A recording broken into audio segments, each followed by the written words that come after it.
We are live. We are live. Thank you, everybody, for coming on in the building. Make sure you hit the like button on your way in. Whether you're catching it live, you're catching it after it's uploaded. Appreciate everybody for being in attendance today. We're about to get this thing going, about to get this thing started. So without further ado, let's get ready to go. And let's get it.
Peace, folks.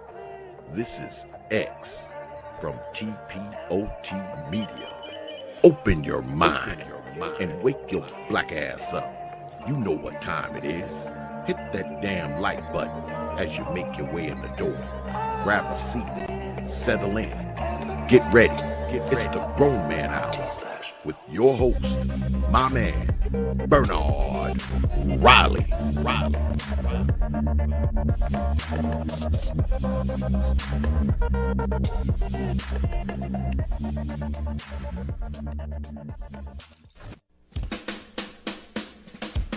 Hey, what's up, everybody? This is Mumia Obsidian Ali. You know who I am. I need no introduction, right? And you're listening to the Grown Man Hour with my man Bernard Riley, heard weekdays right here on YouTube. What do you think about that? How about that? Now let's get back on with the show. Thank you.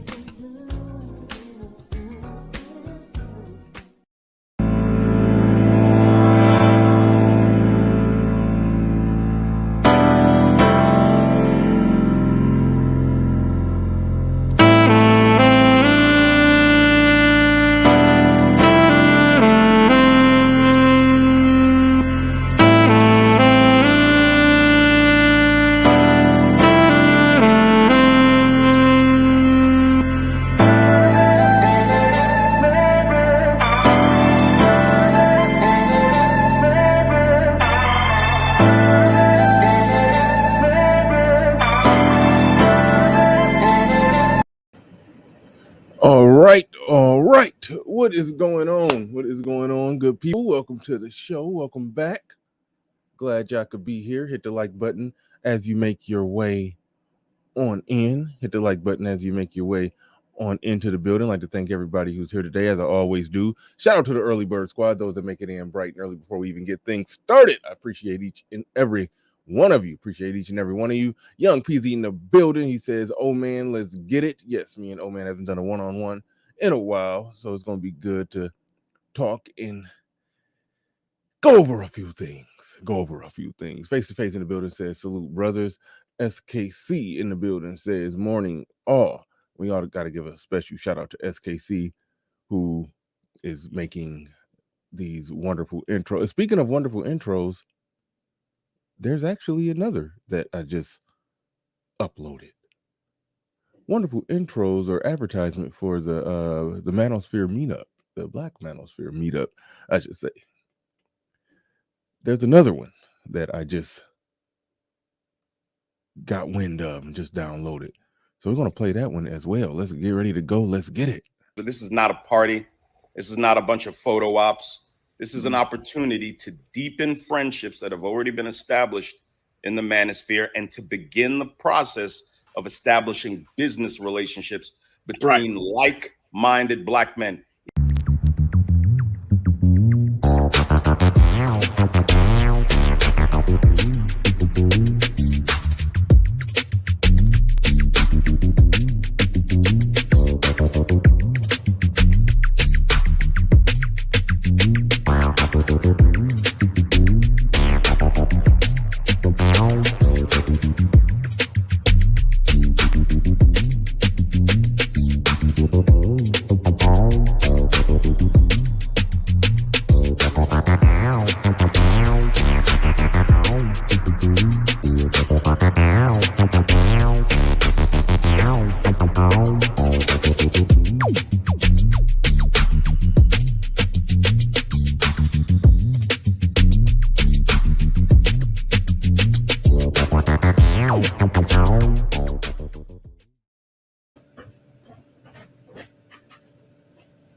And that didn't transition quite as smoothly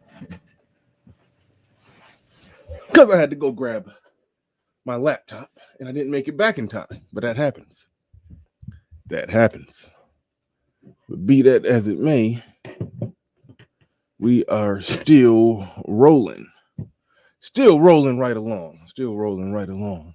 Almost got 100 people in here already. That normally tells me that it's going to be a good show when I get around 100, around the 5-minute mark. I normally know I'm in for a good one. Normally know that I'm in for a good one when I get around 100 people at around the 100. I mean, right around the 5-minute mark, somewhere in that area. I know I'm in for a good one. I know the folks, as Bill O'Reilly used to call his audience, or the American people, he used to call them the folks. I know the folks are engaged. The folks are interested. So shout out to everyone in the building. Obsidian is not in the building yet. I'm going to resend that link. Now, I got a sneaky suspicion. I can't prove this. I think Obsidian sits back and lets me talk, lays in the cut until I say something that prompts him. And he's like, oh, on that point right there, I want to, and then he just we want to hop in on that. I noticed that he do that because I never told him this, but I do it on purpose. When me and him do a one-on-one and he normally come a little later, I think to myself, you know what? Oh, hold on. Let me say this. And I bet when I say this, when I make this statement right here, I bet I'm going to see him pop up down in the back chat. It's almost like I got to say something to summon him. I don't know if that's true. That could be very well all in my head.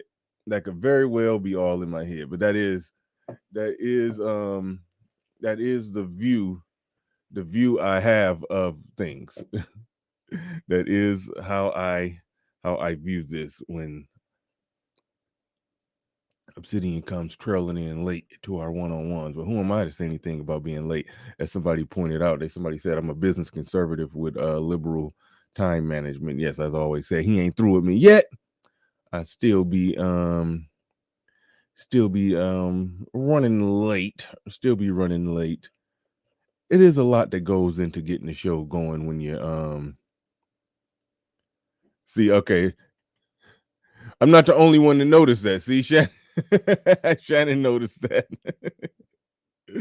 Shannon noticed that when me and Obsidian do one-on-ones. Yeah, I, in my mind, he just lays in the cut and wait till and just lets me ramble on. I go on. I start talking about this, talk about that. As soon as I stumble upon something interesting, boom, that's when he want to jump in on that point. I noticed that he does. I know he does that. I never talked to him about it, but I know that he does that. Fasting is life. Colin Powell died from the jab.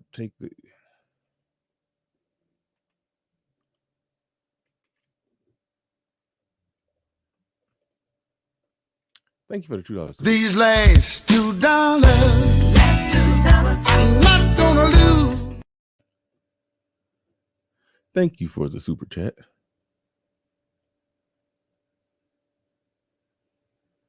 I do appreciate that. Nate, what are you saying? No one invited you? You mean to this particular show? Yeah, I definitely would want you if you're available to come up. But I do want to pick O-Man's brain on it. But definitely when we open this thing up, you're definitely one of the first ones I love to hear speak. But Obsidian wanted to do a one-on-one, take the time to talk about this a little bit more. So that's what me and Obsidian is doing today as we wait for the old man to arrive. I'm looking at the chat, seeing what y'all got going on down there. Looking at the chat, seeing what you all got going on down there. But while we wait for Obsidian, something that I don't want to do, because I normally do a recap of the last show when this happens, when I'm waiting on the interview or waiting for somebody to come up, or just before I get into the main topic, or whatever the case may be, I may do a recap of the last show. The last show I don't want to do a recap of, even though I think it was a great show. I think it was a barn burner. It was some good discussions that really typify to some degree what the Manosphere is about. It's black men talking about controversial social issues a lot of the time. Like that's a big part. That's a big part of what it's about. Not the only thing it's about.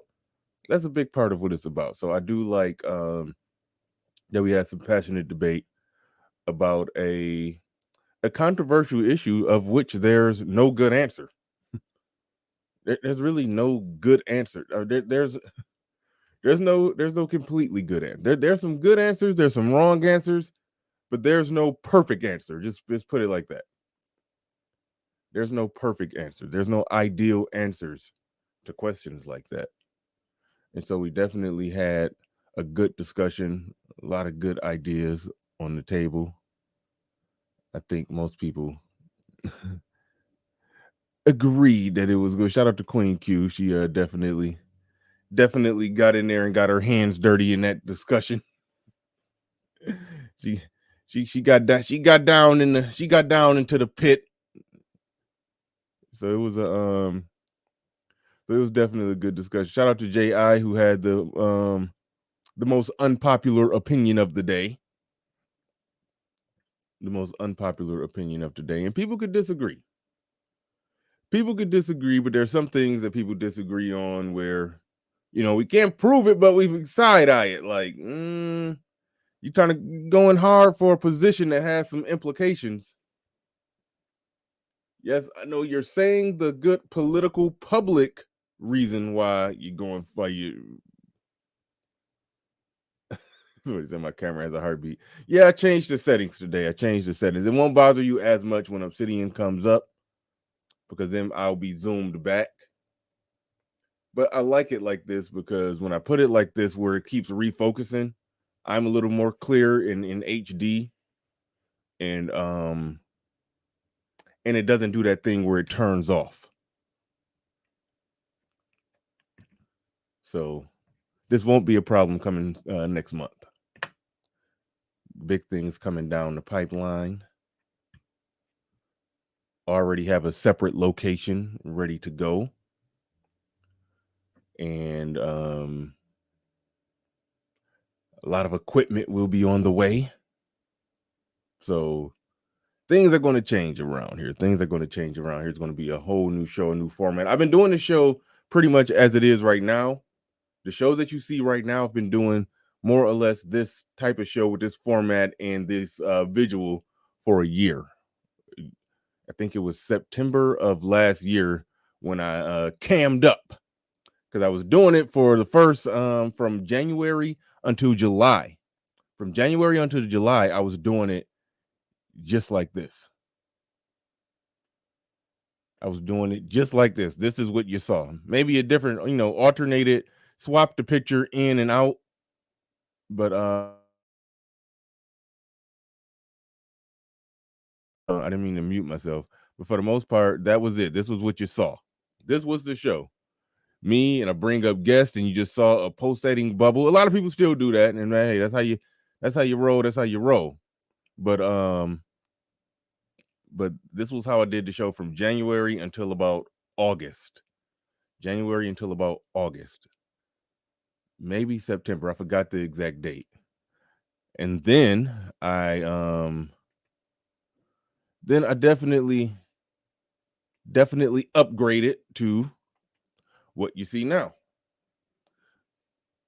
Upgraded to what you see now. And I've been doing a show like this from about September to now October. It's been over a year. So it's time to make a change, time to upgrade a few things. This is going to be a nice layout with going to be a setup where I'll be able to bring in studio guests. It'll be I don't want to give it all away, but it's going to be a change up. I'll just say that. I'll say that it's going to be a change up, and that's what it's about. It's about progression. It's about forward progress. Is about getting better. You shouldn't be staying exactly where you're at and whatever you're doing. You shouldn't be staying stagnant. Should be progressing, should be moving forward, should be going from one step to the next step. Because there's a lot of times I've been brainstorming what's the next step. But there's times where I actually thought about doing something similar to what O'Shea is doing, especially now that I know how to edit videos and how to make some pretty cool thumbnails. You know, I got Obsidian at the podium looking like he that was a I shouldn't tell y'all all the background.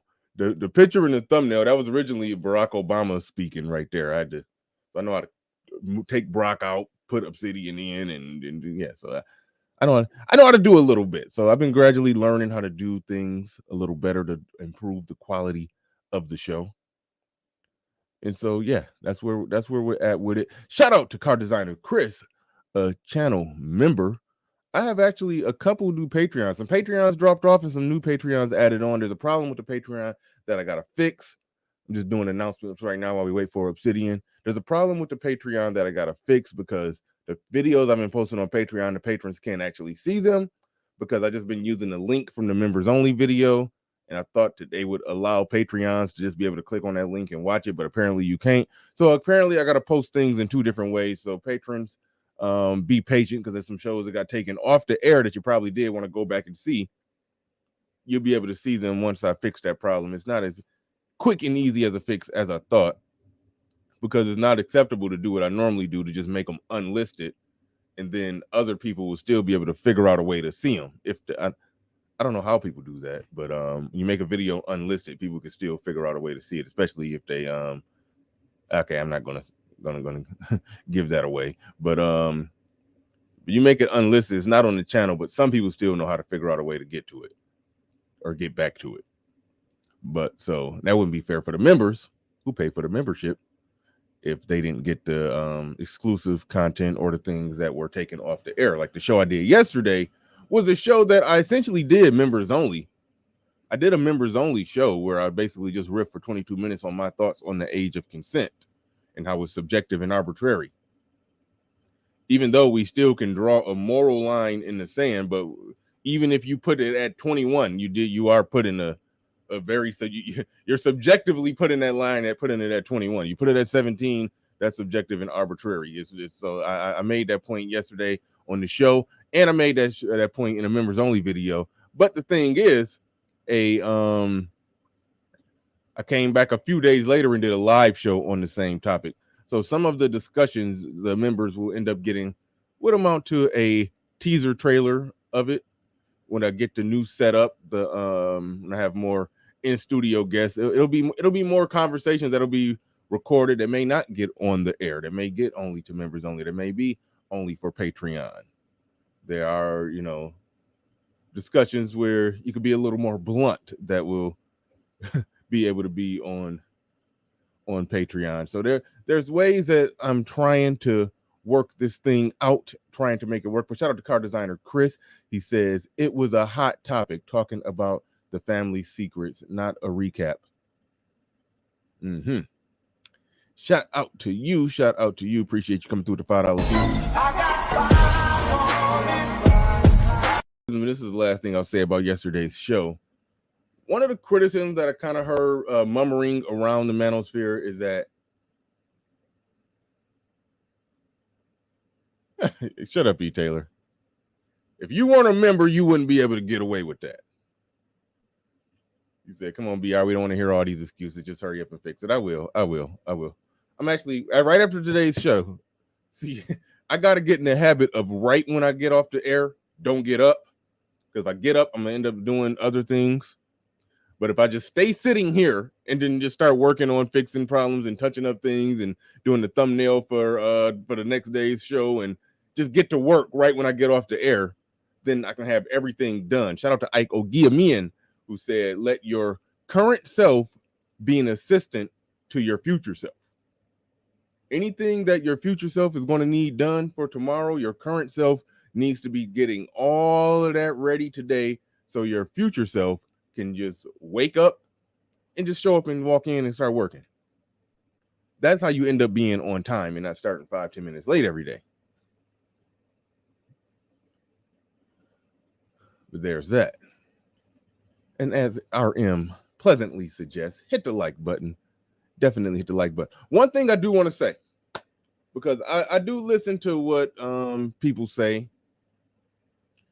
Sometimes I try to avoid listening to streams that are in response to my stream or that piggyback off of my stream, because I don't, I said what I said, and my views are my views, and the views of the people on my panel were their views. And more times than not, if somebody says something that I think is ridiculous, I'm going to challenge it, and the people on my panel are going to challenge it.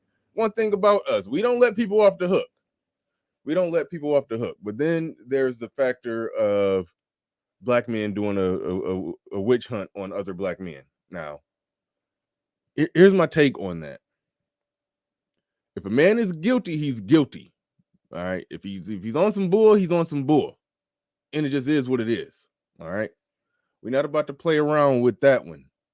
However, in this cancel culture, Me Too, believe all women era, many of witch hunts have been done where a man did something but didn't really do nothing.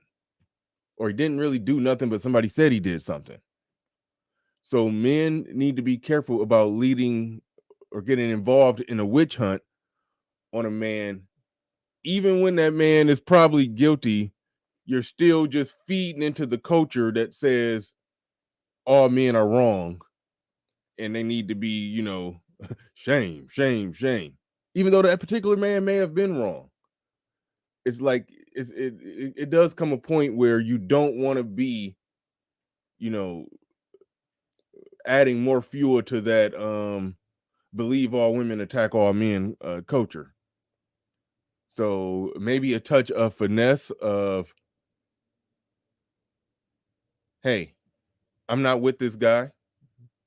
Yep, I heard what he said. I don't approve of that, and I'm moving on.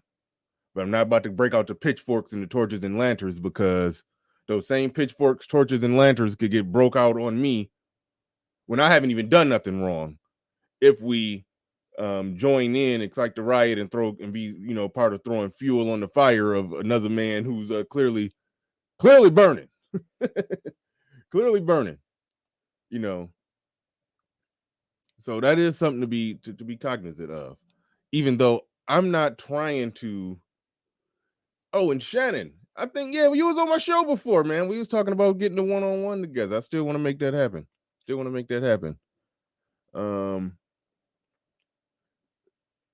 Yeah, so I don't want to be a part of that. However, I don't want to be standing next to some bull either. You see, that's the problem. And a lot of times in the manosphere, when we see things like that, okay, when we see a situation where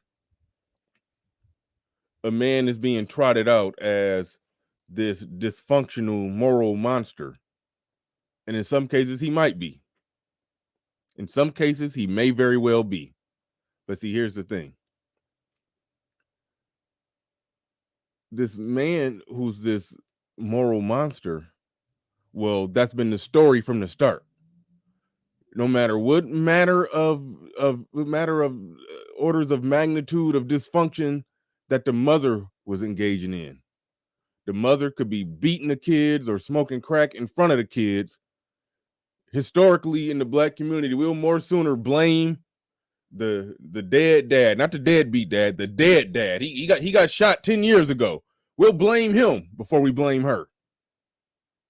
So when these situations come up, part of the knee-jerk reaction for the manosphere is to highlight the female dysfunction. And yes, there's some female dysfunction in that situation with Glendon Cameron. There was a mom who was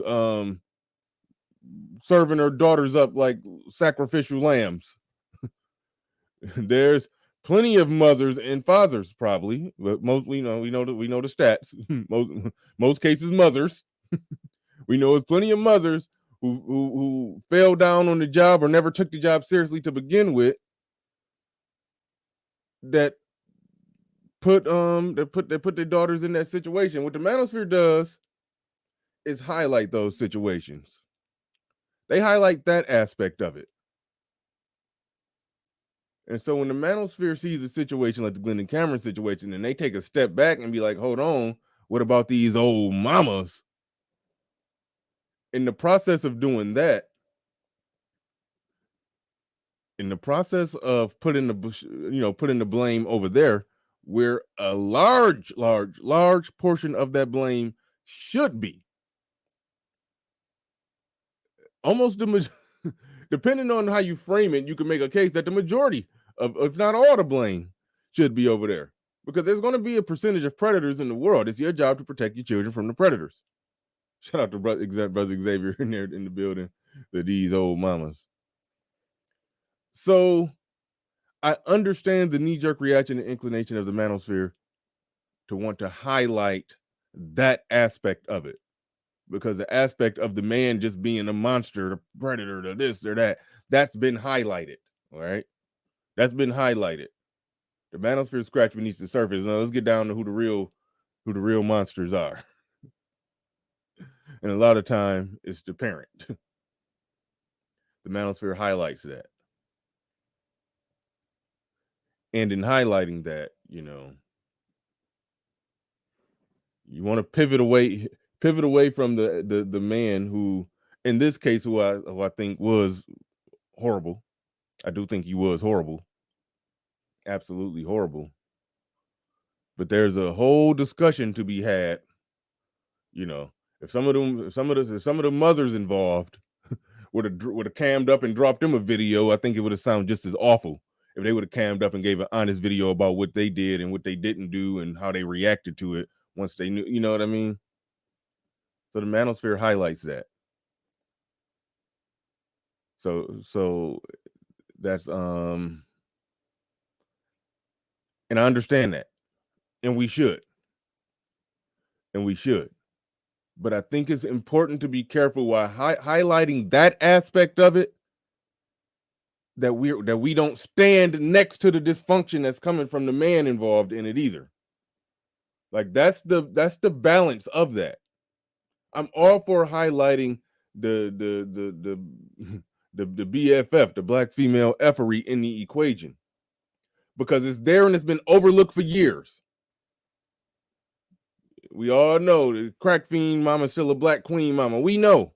This is manosphere. We know. So that dysfunction has been there for years and just been getting swept under the rug. So yes, we can highlight that in these situations while not saying anything to make it sound like we're standing beside somebody who clearly was on some bull. So that's where I'm at with that. That is where I'm at with that. Easy, Big Nate. Easy, little Big Nate.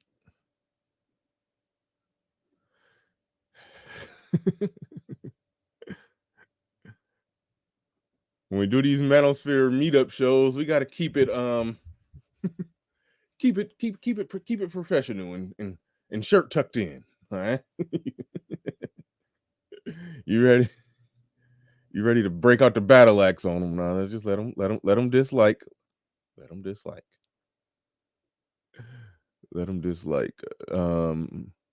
Little Big Nate, if I don't see Obsidian in 5 minutes, I'm going to be bringing you up. I'm going to be interviewing you on this thing.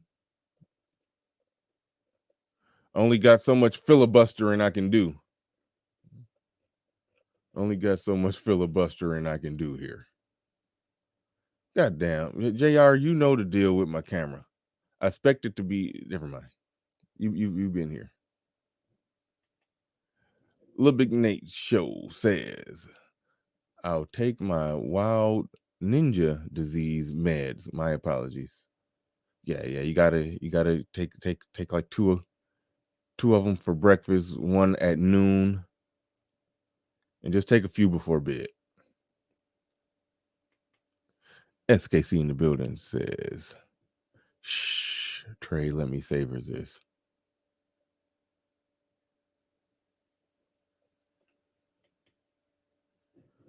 Nate want dudes showing up on site. No, he don't.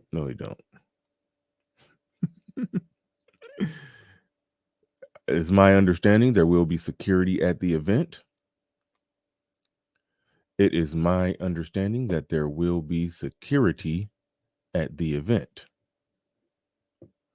which means people will be certain individuals who come in hostile with some on-site energy will be promptly removed.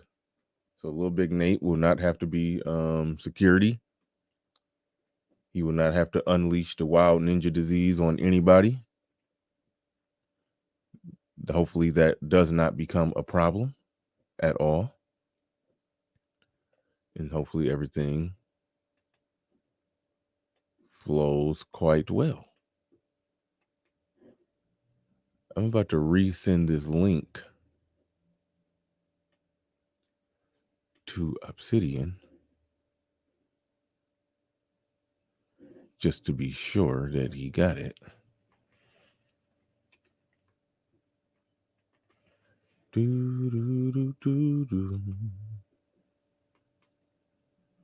Just resent it. So we shall see. Oh, Little Big Nate said he ready. Hey, we might do that.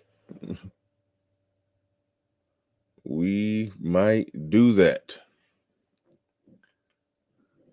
SKC in the building says Trader MBD had info that will definitely fill your show right now. Hell, email it to me. I'm game. I am game. Shout out to SKC. I ducked in the clouds, saw a little bit of your stream last night. I don't know why you well, okay, I won't say I don't know why. I came in, he was reviewing a video of some black Let's Be Friends and analyzing their they were being asked questions about their relationship, and it was they were given, as expected, some weird answers. And I ducked in when SKC was analyzing that portion of the video. Still got to give a special shout out to Infantry Skills. On my last show or show before last, he reached 250,000 times posting the same comment. Not this comment, it was another comment.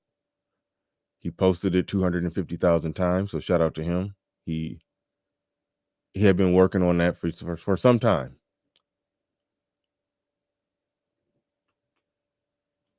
Been working on that for some time, and he finally hit his mark. He finally made his goal, and I am happy and proud of him. So, all right, Nate, I haven't received an email response or a text or anything from Obsidian.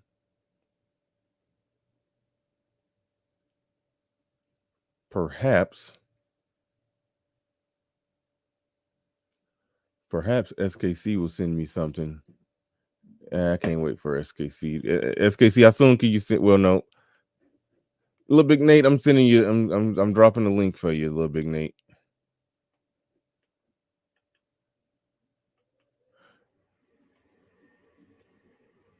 Dropping the link for you. If Obsidian show up, we will I'll resort back to a one-on-one.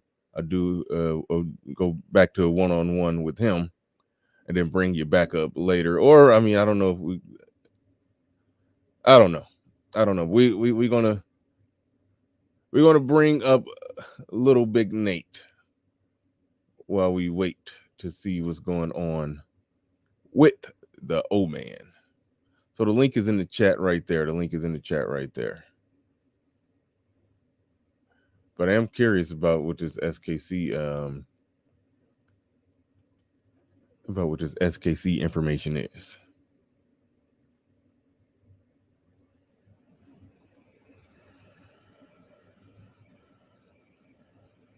All right, well, there it is, Little Big Nate.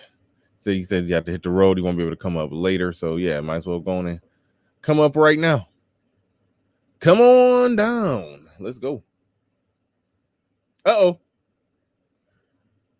Hey man, yeah, bring up Little Big Nate and SKC. I'll be along shortly. Thanks. Perfect. All right. Hey man, yeah, bring up Little Big Nate and SKC. I'll be along shortly. Thanks. Perfect. All right. Mic check. Can you hear me? Oh yeah, we can hear you now. Good. Good deal. All right, perfect. We have Little Big Nate in the building, impromptu, not planned on, but we're doing it. Well, we're men. We're always ready. That's it. Right on. So, I don't know where we're going to start here. Wherever you'd like to. I don't know where we're going to start here. So, I have a place we could start. Okay, good. No, go ahead. Go ahead. I'll bounce off you. Go ahead. What do you? All right. I'd like it to be known that, when I first came up, like, I don't know how long ago it was, maybe 5 months, and first proposed this idea, maybe 6-7 months ago, before I even really knew Theo or anything like that. I proposed this idea to you and to the audience. And I told you at that time, this wasn't about me. Absolutely not. It was not about me. I said, if you have a better idea, please submit it. I'll be happy to listen to it. If it's genuinely better than my idea, we will go with yours. I will toss mine in the trash, no problem. Because again, this isn't about me. Now, the ad said, I've had some family stuff I've had to handle the last few days. I thank God my channel's down, how everything worked. Because I've had to handle some family stuff, and I've also been working on my Patreon. And so I saw the ad come out, the SKC did, and I saw it late. I really didn't deal with my emails while I was dealing with other stuff. And it said conservative. The conservative was in the title. And it's not strictly for men who label themselves conservative. Just hear me out. It's about men who can acknowledge that train of thought, and you're going to have to separate white from conservative. I don't know if every guy here can do that. But if you can separate white from conservatism, you'll understand it's an ideology that people use to help them take full advantage of this country. It helps regulate our own personal errant behavior. I'm not going to go raw dogging, all these women. I don't want the babies. I don't want the headaches. I don't want to take away my resources from the 2 children I do have. Right. Of course, we can't go raw dogging all of them. Exactly. 1, 2, maybe. But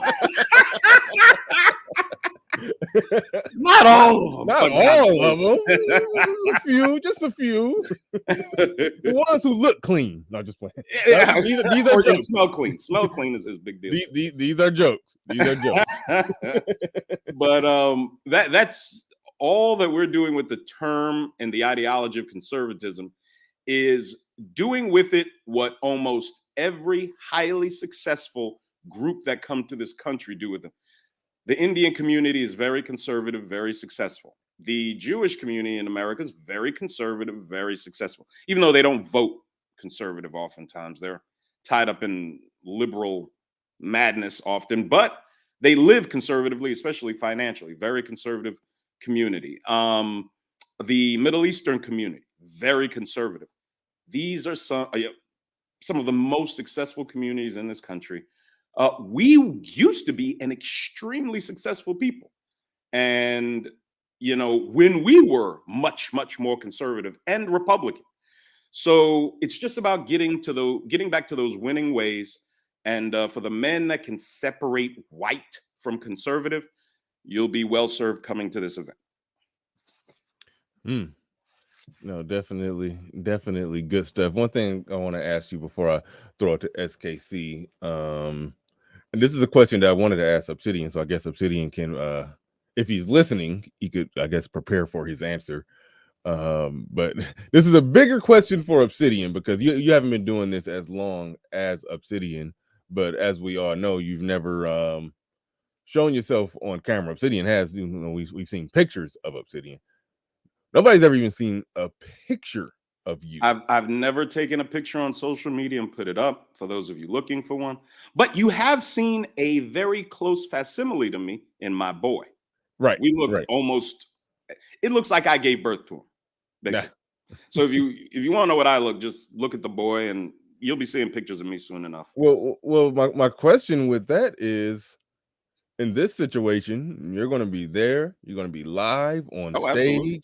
Lights, camera, action, photos from umpteen different angles, but you've never shown your face, never been on camera, never been on screen. So the question I was going to ask Obsidian, but I'll put it to you now, is why now? Like why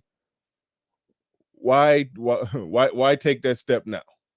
Well, as a man, you have to strike while the iron's hot, and you have to take advantage, not in a negative way, but you have to take advantage of opportunities.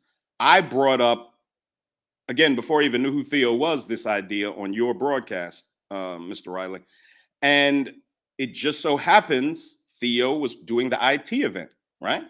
Mm-hmm. Theo was already purchasing out this part of the Westin, was already incurring this expense. I approached Theo about it. We talked about it for a few weeks. Theo was on board with it. I said, let's make it happen. So the only reason I haven't shown my face is because I know people are going to try to use what I say against me if they can find out where I work and everything. Let them do it. I'm perfectly fine with it. But, I also said by the end of the year, I was probably going to either cam up or you'll see my face anyway. So everything's worked out. Everything's worked out. I'm not worried about it, man. It's the least of my concerns. But it's people's nefarious, jealous, weak ways. Men who I've already gotten one email from a guy telling me that next year he's going to devote all his time to trying to destroy me. I don't know. I thought I knew who it was. I responded to his email right before I blocked him on the email, and I said, blah, blah, blah. Oh, you must be. And I had an idea who it was based on the things he said. But he responded to me from a new email that, no, it's not him, blah, blah, blah, but I'm going to destroy you. I said, all right, buddy, that's fine. I just blocked him again and went on about my business. Is this guy is this guy aware at all that YouTube is already on that job to trying to destroy you? Like he maybe he doesn't. Dude, maybe he haven't noticed. what kind of man are you to devote hours and hours to harming a man that's never done anything to you? How mentally ill are you? Wait. I was listening fastly. I was getting some other stuff done, but you said a man told you in an email that he was going to devote a year of his life to try to destroy you. Well, no, he didn't say a year. He said next year you're going to be my focus to destroy. I said, okay, no problem. So he's already planning. Yes, he's got the big white, eraser board. He's got my logo and like his New Year's resolution is to destroy. Yeah. I think the way I see it is like those serial killer movies where they got or like the like the Stand video. He got something like that set up where it's just a bunch of pictures of Little Big Nate's logo everywhere and all kind of stuff. Pieces of thread going to like different Yeah. He got shrines and murals and all kind of stuff going on. A guy with 1,654 subscribers. Wow. You have a low bar of people you want to destroy on YouTube. Right. Very low. Oh, Exactly. Man. Yeah, Oh, it's crazy. SKC, what was it? Yeah. I don't want to take things too far because I know you trying to do some filler until Obsidian gets here, but I'm just interested because I was listening to the conversation that you all were having, and Okay. it was interesting to hear all of the different points of view. But I really wonder if any of those points of view were going to change, because the person that you all were talking about and the victim, you guys do know that those were white women, right? I didn't care. Oh, yeah, that shit don't matter to me. I just wonder, because you know how some that are on the whole, blackety black stuff. You mean like Petty Milan? And then all of that changes because, oh man, that's the other side of the fence. So it don't matter, So it will turn from protect all black women to he'll. I mean, I don't know. It gets real crazy. Yeah. So protect our black girls to, they don't care about the girls involved no more. They just want him to get in trouble, get locked up for messing with white women. That's what it was going to turn into. Yeah. So, I don't know, man. I'll when the conversation comes up, because I know that it will again, I want to see what people have to say about that. But without further ado, I know you're trying to get into the show. I'm gonna jump down and do your thing. You guys have fun. I'm in the clouds, man. All right. Cool. That is an interesting take. On that. That's something I didn't average into the equation at all. But it doesn't change my opinion or perspective on anything that I said, given the race of the women involved. The only thing in the sphere, when we're talking about them old mamas, and when we talking about them, we are typically talking about black mamas. Well, then, these are some white old mamas who was engaging in the same type of stuff. So that's worth noting. Okay. That's about it. That's about the only change I can, that I would, but nothing I said, my opinion on it doesn't change at all. Put it like that. But we have the old man in the building. What's going on? Hey man, what's going on? What's up, Obsidian? How you doing, sir? Good. How you doing? Oh, you eating? That's what you was doing. You was trying to get some food. Yes, Lucky Charms. Lucky Charms? Mm-hmm. Yep. I didn't expect that. I wasn't expecting that either, man. Wow, that's a good deal. I'm off to Lucky Charms. I don't do Lucky Charms anymore. To each his own, though. To each his own.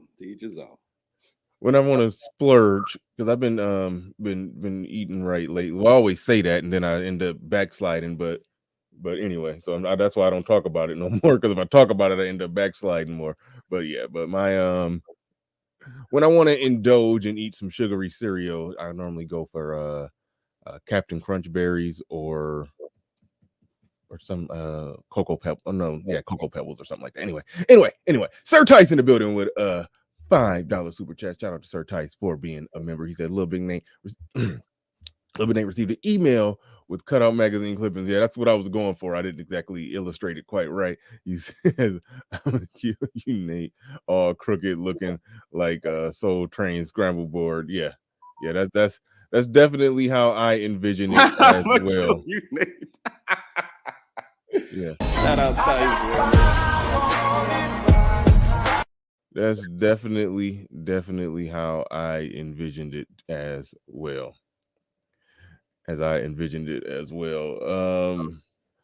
So all right, well, Obsidian, since you're here now. So are you ready to go? Are you ready? Are you still eating? Okay. All right. The question that I want to ask, I don't know if you heard me ask it to Nate. I'll just reiterate it, that you've been doing this for a while. It's been 6 years now. 6 years now you've been doing this. You've never been on camera. There haven't exactly been a Black Manosphere event to actually attend, but you have shown your face as you've shown yourself in pictures, but you've never been on camera for people to see. And when somebody goes that long without ever doing that, I mean, it's no coincidence. It's not something that just so happened to just never get on camera. It's a deliberate intentional thing if you go that long doing this and nobody's ever seen you on camera speaking. Mhm. So you've clearly made a decision to to do that which you've never done. So I'm just asking, why now? I was invited. That's a little anticlimactic. Yeah, I mean, it was. I mean, it's not some great grand. It's not the yearbook answer. It's not some sweeping, narrative. It's very simple. Why now? Because I was invited. Wow. Salute. You've been invited to things before. I take it. No, I haven't been invited to be a keynote speaker anywhere. No. First time. So looking forward to it, and looking forward to having a great time. Great. All right. That threw me off. I was expecting a yearbook answer. Let me pull up. But I will say this though, to go to your other point about it being so long. I've been around so long and haven't been on video.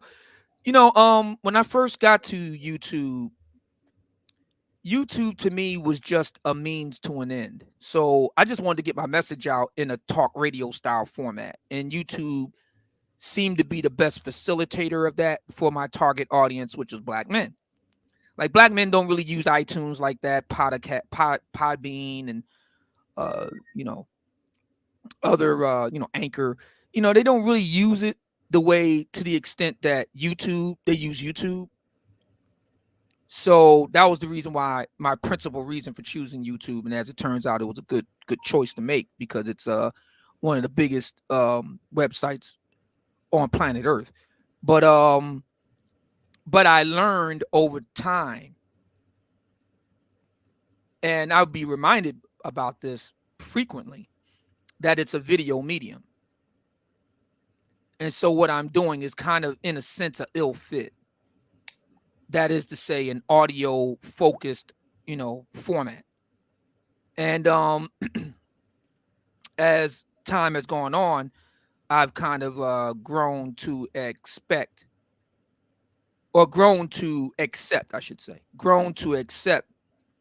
aspects of social media, which is video driven. There's nothing about social media that's just purely audio driven. It's all video.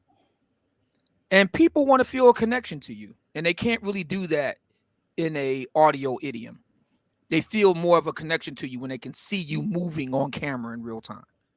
So that's a direction that I want to move more into going into 2022. I don't really want to go into the details with it, but I, it is public knowledge that I do have plans to cam up, as they say, and do more live streaming style content, like what you're doing, Bernard, right now. So there are plans in the works to do that in 2022. I don't want to go too far in the weeds with it, but the event in December, which occurs on the weekend of my birthday, as a matter of fact. So I'll be spending my birthday in Atlanta. Oh, wow, I didn't know that. Join me. Yeah, December 2nd is good deal. So Archers of the World Unite. So I'm hoping to see all of you down in there to help me celebrate my birthday, and we can kick off the Black Manosphere Meetup, which is something I'm hoping will be a recurring theme from here on out annually. And so yeah, I have been thinking about that video component of social media, and I decided to move in that direction in 2022. And the Black Manosphere Meetup will be an excellent way to be a jumping off point with that. Right.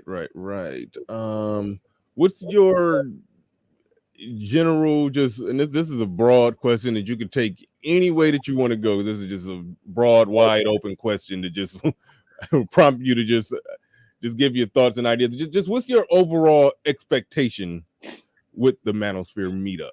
If you had to sum up what your just general expectation is on it. My general expectation is that we get a sold out seat. So if you don't mind, I like to post up the little bit of the info here, and you can put it up on the screen and kind of hold it up there. I'm hoping everybody will join me for the Black Manosphere meetup. My biggest expectation is that it's sold out. I attended a event the other night with Ace Metaphor. He was part and parcel of the Derek Jackson cartel, and my oh my, what a difference a few years makes.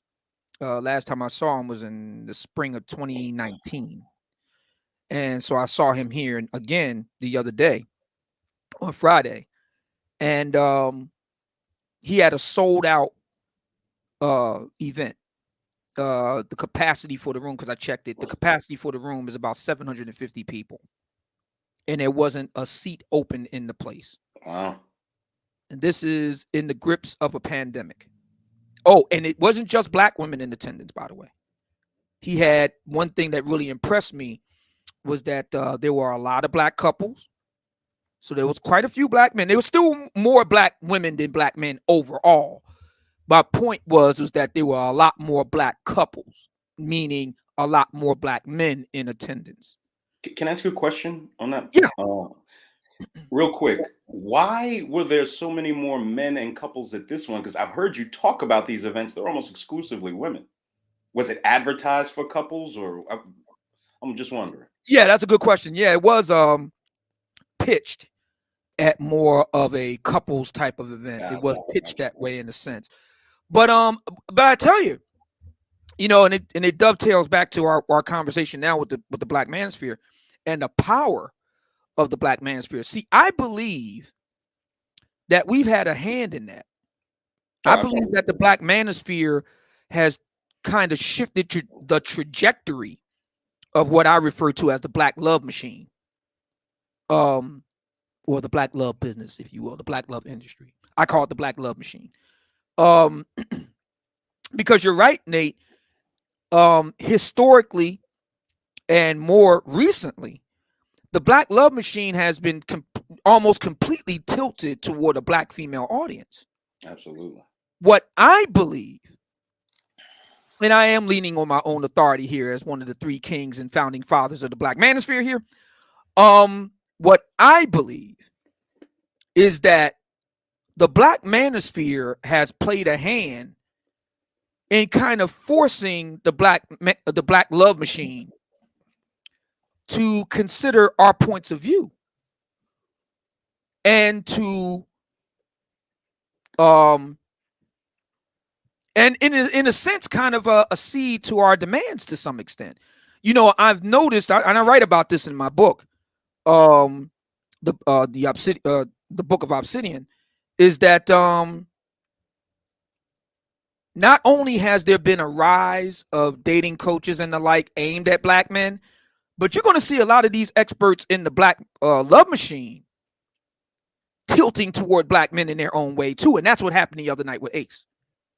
So I say all of this to say the Black Manosphere has a lot more power than we may realize. And that the Black Manosphere meetup is a physical, real-time, real-life manifestation of that power. And we can change things. We can make a difference.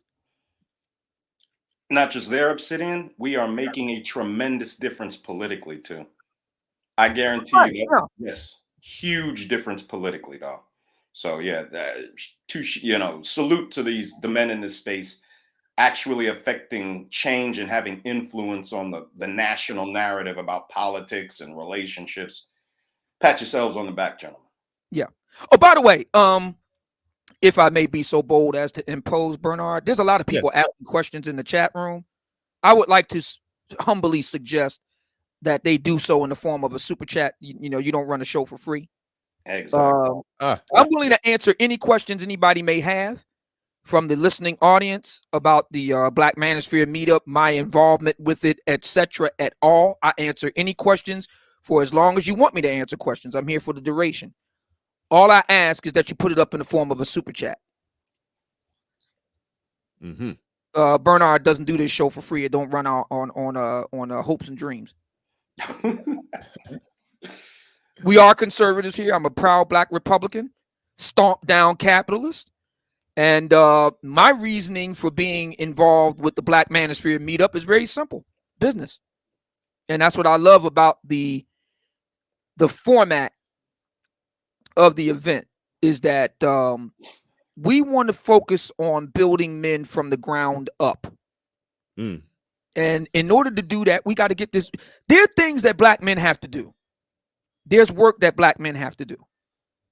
I just mentioned Ace Metaphor in the event the other night. There's things that Black men have to do. One of the things that I talked about over the week, I don't know if you heard my live over the week. I did an impromptu live. I heard it. And the first hour I devoted to kind of giving my thoughts on the Ace Metaphor event. And hands down, the number one issue was what I refer to as black male infidelity, right? Cheating, Black men cheating. That's a real problem. And that's something Black men are going to have to get their arms around. Nobody else can do it. Black women can't do it. White folks can't do it. Black men have to do that. That being said, with regard to the Black Manosphere meetup, there's another problem Black men have to get their arms around, and that's money. Black men have to get comfortable with making money. We have to get comfortable with our relationship with money. We have to get comfortable with how money works in an American, Western, 21st century context.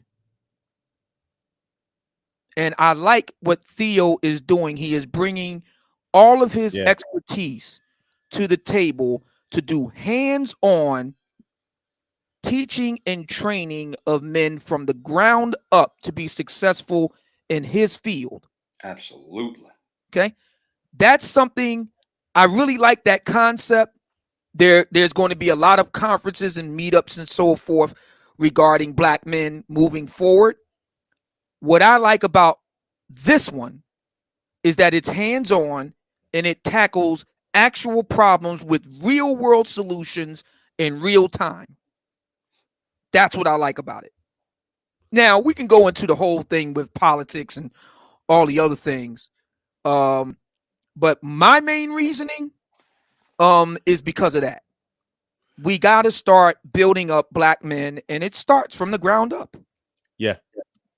That honestly, what you explained right there, that was even before. And Little Big Nate talked about how he came on my show one time and he had just an idea of a Manosphere meet. I don't even know. Yeah, you were calling it a Manosphere meetup back then, weren't you? Yeah, that's always been the official. Okay, title. Yeah, all right. So yeah, I do remember correctly. You were just talking about a meetup, but you were actually calling it a Manosphere meetup back then, and it was just kind of something that just was talked about that was sometime down the road. I never even connected the two, as far as Theo doing what he was doing. But at some other point, Theo was on my show. I don't know if this was when me and Theo did a one-on-one or if he just came on the panel. I can't remember when I found out. I just heard him talking about he's doing an IT event specifically for Black men, because once we caught wind, I know how much money Theo is making. You know, he's upwards of, $50,000 a month on a good month, or on an average month. Who knows? I forgot exactly, but somewhere in the area of $50,000 a month. When you start breaking down, how much money he's making and how he's making that much money, and he starts talking about doing an event, an IT event, where he's going to be laying down the groundwork. It's going to be for Black men, teaching Black men, and granted, everybody probably not going to be world class like Theo, because he's making $50,000 a month, but it's definitely getting Black men on that path. And right when I heard him talking about that, even before it was some organized event connected to the Manosphere, I had said to Theo, like, hey, I'm gonna be there. You know, I'm gonna I'm gonna record it. I'm gonna have my cameras. I'm gonna, you know, I didn't expect it would be some, you know, groundbreaking content that I can make off of it. But somebody who came out of this space, who supports this space, doing something that big and that important, I was like, hey, I'm gonna bring the camera that I got right now. I'm gonna go and I wanted to go and I wouldn't bring that camera, brother. I'm not. Okay. the zooming in and out's crazy. Oh no. I can make that stop. Actually, Okay. Yeah. Okay. I'm gonna, but no, real talk though, real talk. I was saying to myself that hey, I wanted to be there just to be there. He's doing something that big. I wanted to support it, and then later when I found out, oh, it's gonna be, it got that idea got merged with Nate's idea, and then it was like, oh, y'all want me to speak there? Oh, great, great. So it just happened to work out, but I saw somebody doing something. Something that good, something that big. I was like, hey, I'm there either way. I'm there either way. So that's where I was at with that. So definitely shout out to Theo. Definitely shout out to Theo on that one. Yeah. Yeah. As a matter of fact, well, there are a number of people have questions, but so you can put it in the super chat. But yeah, I'm very, very pleased that he's going to be with me, and we're going to have some other people involved, and we're going to have a really great time. We're going to be doing a lot of great things. I don't want to go into all the weeds with it, but yeah, we got a lot of things planned. So keep those questions coming from the super chat. Sir Tice has a very interesting question here. Yes, he's asking, how many canes are you bringing? Yeah, that's a very interesting question. Now, as it turns out, I actually own quite a few. I think last time I checked, upwards of 20, I think. And always adding to my collection all the time. That's a good question. I hadn't really thought about that because I have canes for different uses and different occasions. So that's a good question. I don't know. I was thinking at first I just assumed I'd just bring one, but who knows? I'm going to be down there for a better part of a week, so might bring more than one. I don't know. Oh man, looking svelte in that avatar. Well, it's not avatar, it's your picture. Wow, man. Salute to you. Yeah. This is from the other night. We was down at the Marriott Old City here in Philadelphia. Beautiful place. Right. And my lady friend, see the thing about it, because a lot of people say, oh, you look like a leprechaun. See, my lady friend is very tall. She's 5'10" in stocking feet. And then when she puts on, she and I really like when she puts on her heels, So she puts on her heels, and she had on heels the other night. So that puts her well over 6 foot. So when she takes pictures of me, she's always, is always on a down angle. So it makes me look even shorter than I am. So yeah. So she got me in front of one of these. We were in a lobby, like the lobby area of the Marriott Old City, and so I was standing there while looking at some other people, and she snapped this candid shot of me. So yeah, Good that was deal, from man. Salute. Friday, I think it was. Yeah. All right, old man. You I got to challenge you on that one. You said that was a candid shot. Come on, now, brother. You posing. You posing. It was a candid shot. I was standing, but I was looking at some other people, and I tell you what I was looking at. It was some white women who looked like they had attended a wedding because they had like maid of honor type dresses on, and they were talking to some black women that was in the event. And I just thought that was interesting. So I was just observing them, and that's when my lady friend snapped that shot. So all right. I take your word. I take that word, but it looked like you in a catalog. That's a catalog pose for you. But all right, I take your word. I take your word. JCPenney or Sears or whatever.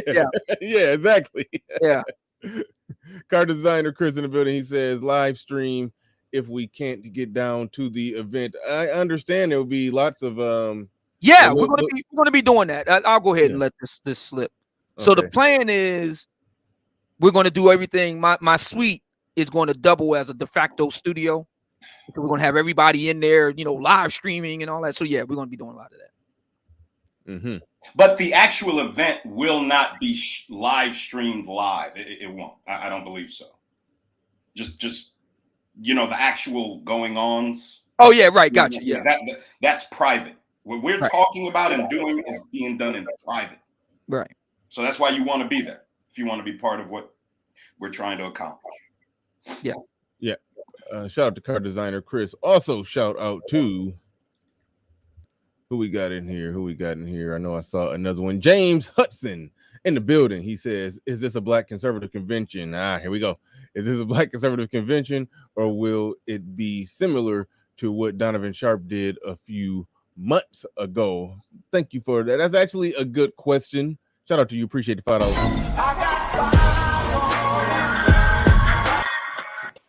What was he speaking about with regard to? I'm aware that Donovan Sharp did an event back in the summer. I think it was CME. I think it's called. Yeah, it was in Vegas, but I don't understand what that connects to the Black conservative convention notion. I'm trying to understand it. I'll be happy to answer it if you'd like me to. Go ahead. It's for like-minded men. One of the main things you've heard me talk about since I started coming up on panels, I've talked about separation, because we absolutely need to separate from the dead weight in Black America. You want to unify and change them and raise all these children, more power to you. Salute. We're not doing that. I have no problem helping the young boys and girls, or young men and women that want better for themselves, but I'm not going anywhere dragging anyone kicking and screaming towards success. I'm just not doing it. And you can put that as your litmus test. You can tell me I'm not Black and I'm a conservative. I don't care what you think, because you guys never accomplish anything on that side of the aisle anyway. We are like-minded men. If you know you don't think the way we do, that you don't belong here. I'm not going to necessarily label it conservatism, because unfortunately, a lot of the guys don't understand what conservatism is. You will tie the word white to it. No, thank you. Yeah. I don't like. I'm still trying to understand. I'm still trying to understand what the connection to Donovan Sharp is, though. Yeah, that part is hard to understand. Maybe he can clarify that in the chat room. But he says, or will it be similar to what Donovan Sharp did a few months ago? I don't. Explain what you think the distinction is between what Donovan Sharp did and what you think a Black conservative convention will be. You gotta explain the distinction. I know that can be difficult sometimes in limited characters in a super chat, so I do understand. But well, no, you can get you gotta pay more. Yeah. If he can follow it up, because he did put in super chat, so if he can follow it up in just in the general chat room comment, that's fine. Mm-hmm. Yeah. Explain what you mean right there. But as far as a conservative, I don't want to get bogged down about the name of the event. Like that's something that people can easily overthink it sometimes. Or they're looking for a problem.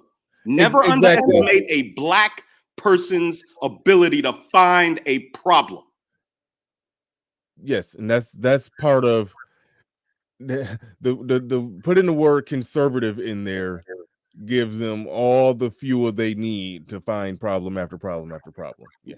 And yet they do nothing. Nothing. Congratulations. Okay. James Hudson does follow it up. He writes, will it be a convention that will help men, or will it be about being a conservative? For me, my position is that it's about helping Black men. If you're somebody, and that's why I'm glad that it's starting off this way. If you're a Black man that wants to make money, you need to be at the Black Manosphere meetup. Thank you. We can talk about the politics later.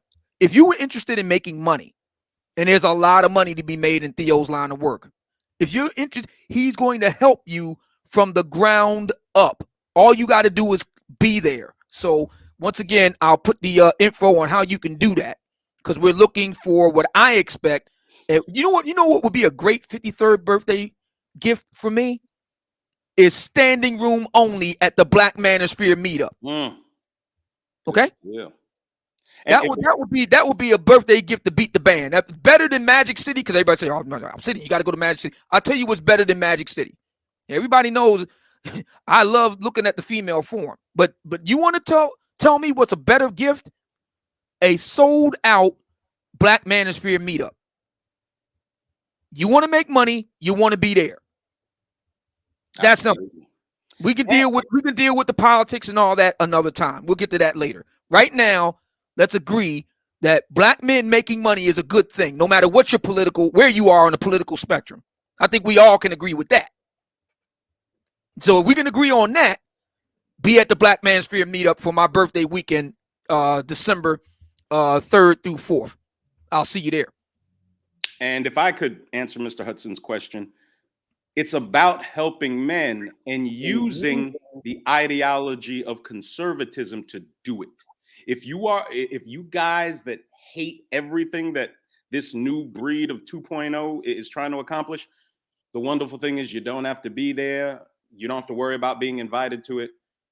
The best way forward for Black men is for us to go back to what we used to be. We were a very conservative, family-oriented, entrepreneurial group of people. All that comes usually under the umbrella of republicanism and conservatism. If you are so broken up with the word, I'm not talking to you, Mr. Hudson, but there are men in the chat that are just broken up to pieces behind the word. Don't worry, you don't have to come. Liberal men can go put on their own. God bless you. I wish you the best. But if you are so adverse to the word conservative, you don't belong here. You are not a like-minded man. I said like-minded men. Liberals believe in matriarchy. And this is what I don't understand about you all. How are you in this space and voting for the very political institution that celebrates and subsidizes all these horrible problems we talk about here? If you're a liberal, go do your liberal thing, homie. I wish you the best. This is not for you.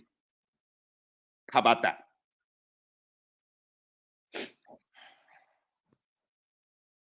I'm good now. Bernard, you there? All right. Yeah, no, I was muted for a second. I was muted No problem. For a second. My take on that, and I'm more in agreement with what Obsidian said. If you think that Black men, making money is a is a good thing, and this is about more about success and building in the whole works in that sense. So if you're good with that, then yes, you shouldn't have a problem with this. So that's where I'm at with it. That's the simple point there.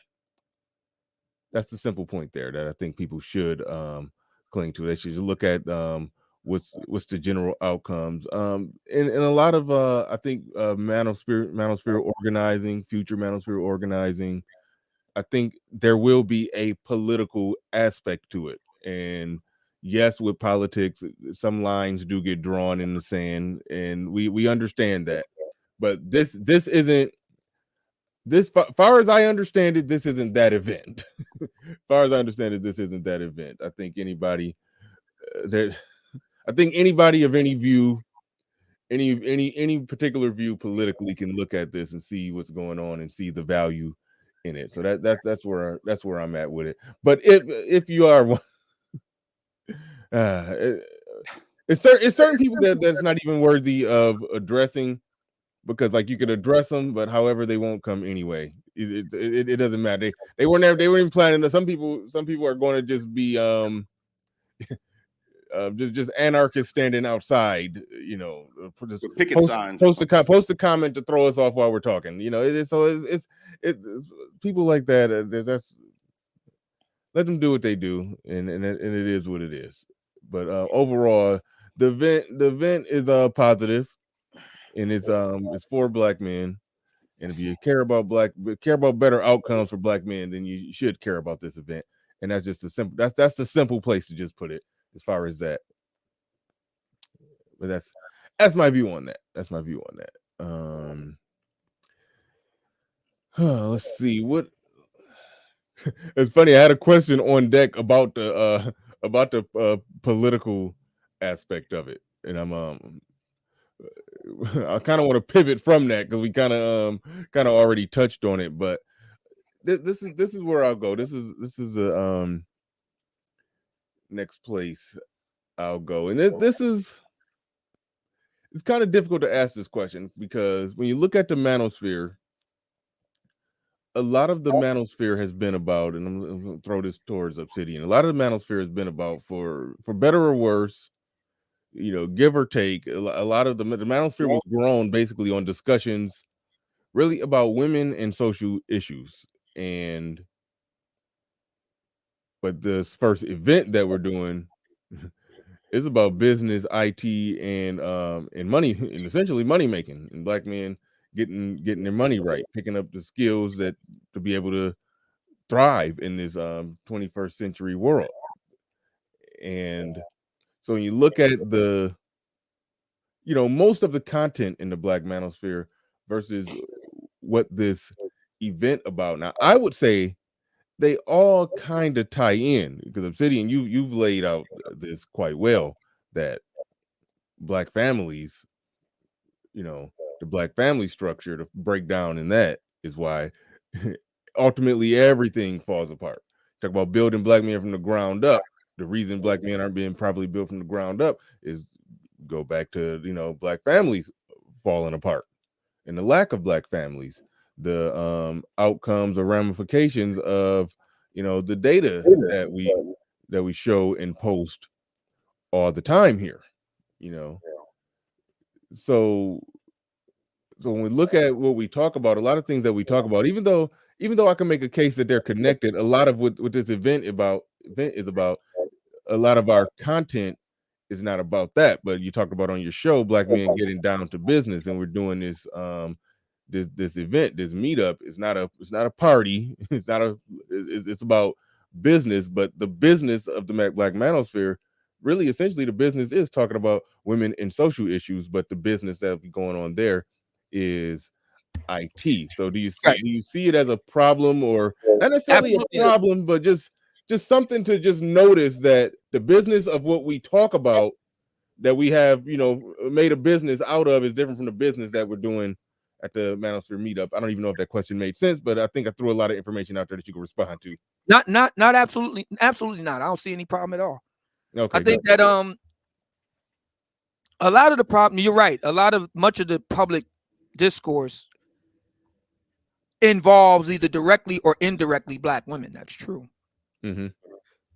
But the solution to a lot of those problems that we discuss routinely is going to be money. Money is going to play either direct or indirect hand in the solution to those things. So either way you look at it, we got to, black men got to get to the money somehow. So I think that this upcoming event is right in line with that. I think it's a right in the pocket. And if when we have these types of events, in my opinion, they should be concerned about what black men need to do to better refine their own game, so to speak. I think it should be that. We should get together to talk about those things. That's what I love about it so much. What I'm hoping will happen with the Black Manosphere meetup, as it, because I'm hoping this will be the kickoff of an ongoing event, an annual thing, is I'm hoping that we continue in this vein of black men building themselves up.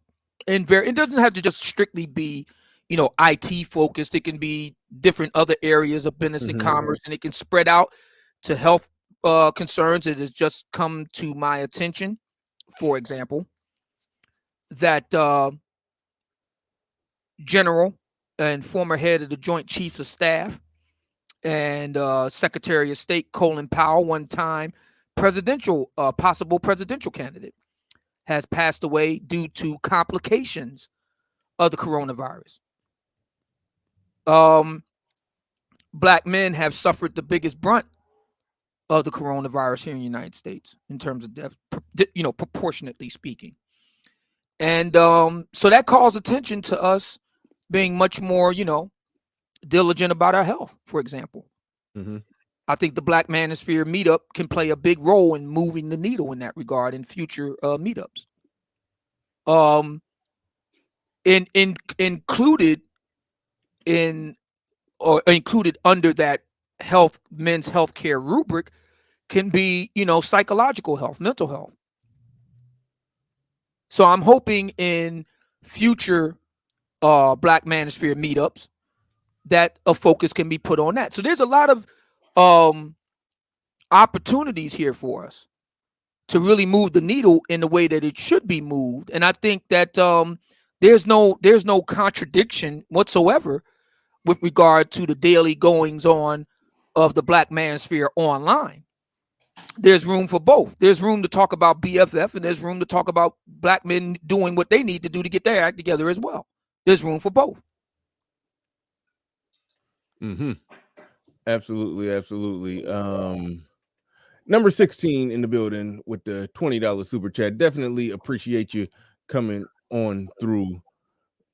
I want to circle back to some of the things you said right there, Obsidian, because you did build on some things pretty good, but I do want to acknowledge number 16 with the $20 super chat.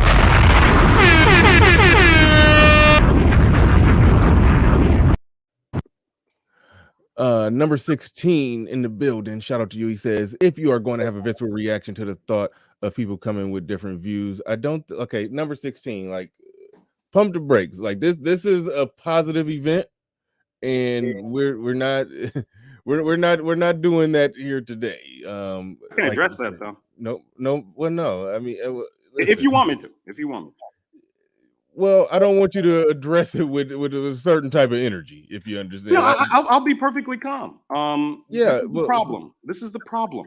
Okay, it's a problem I've told many people about behind the scenes. You leftist black men are disruptive and you cause fights. You insult people from the chat. I'm not saying only liberal men, but if you ever look at the panels, the guys that start the fights are usually leftists.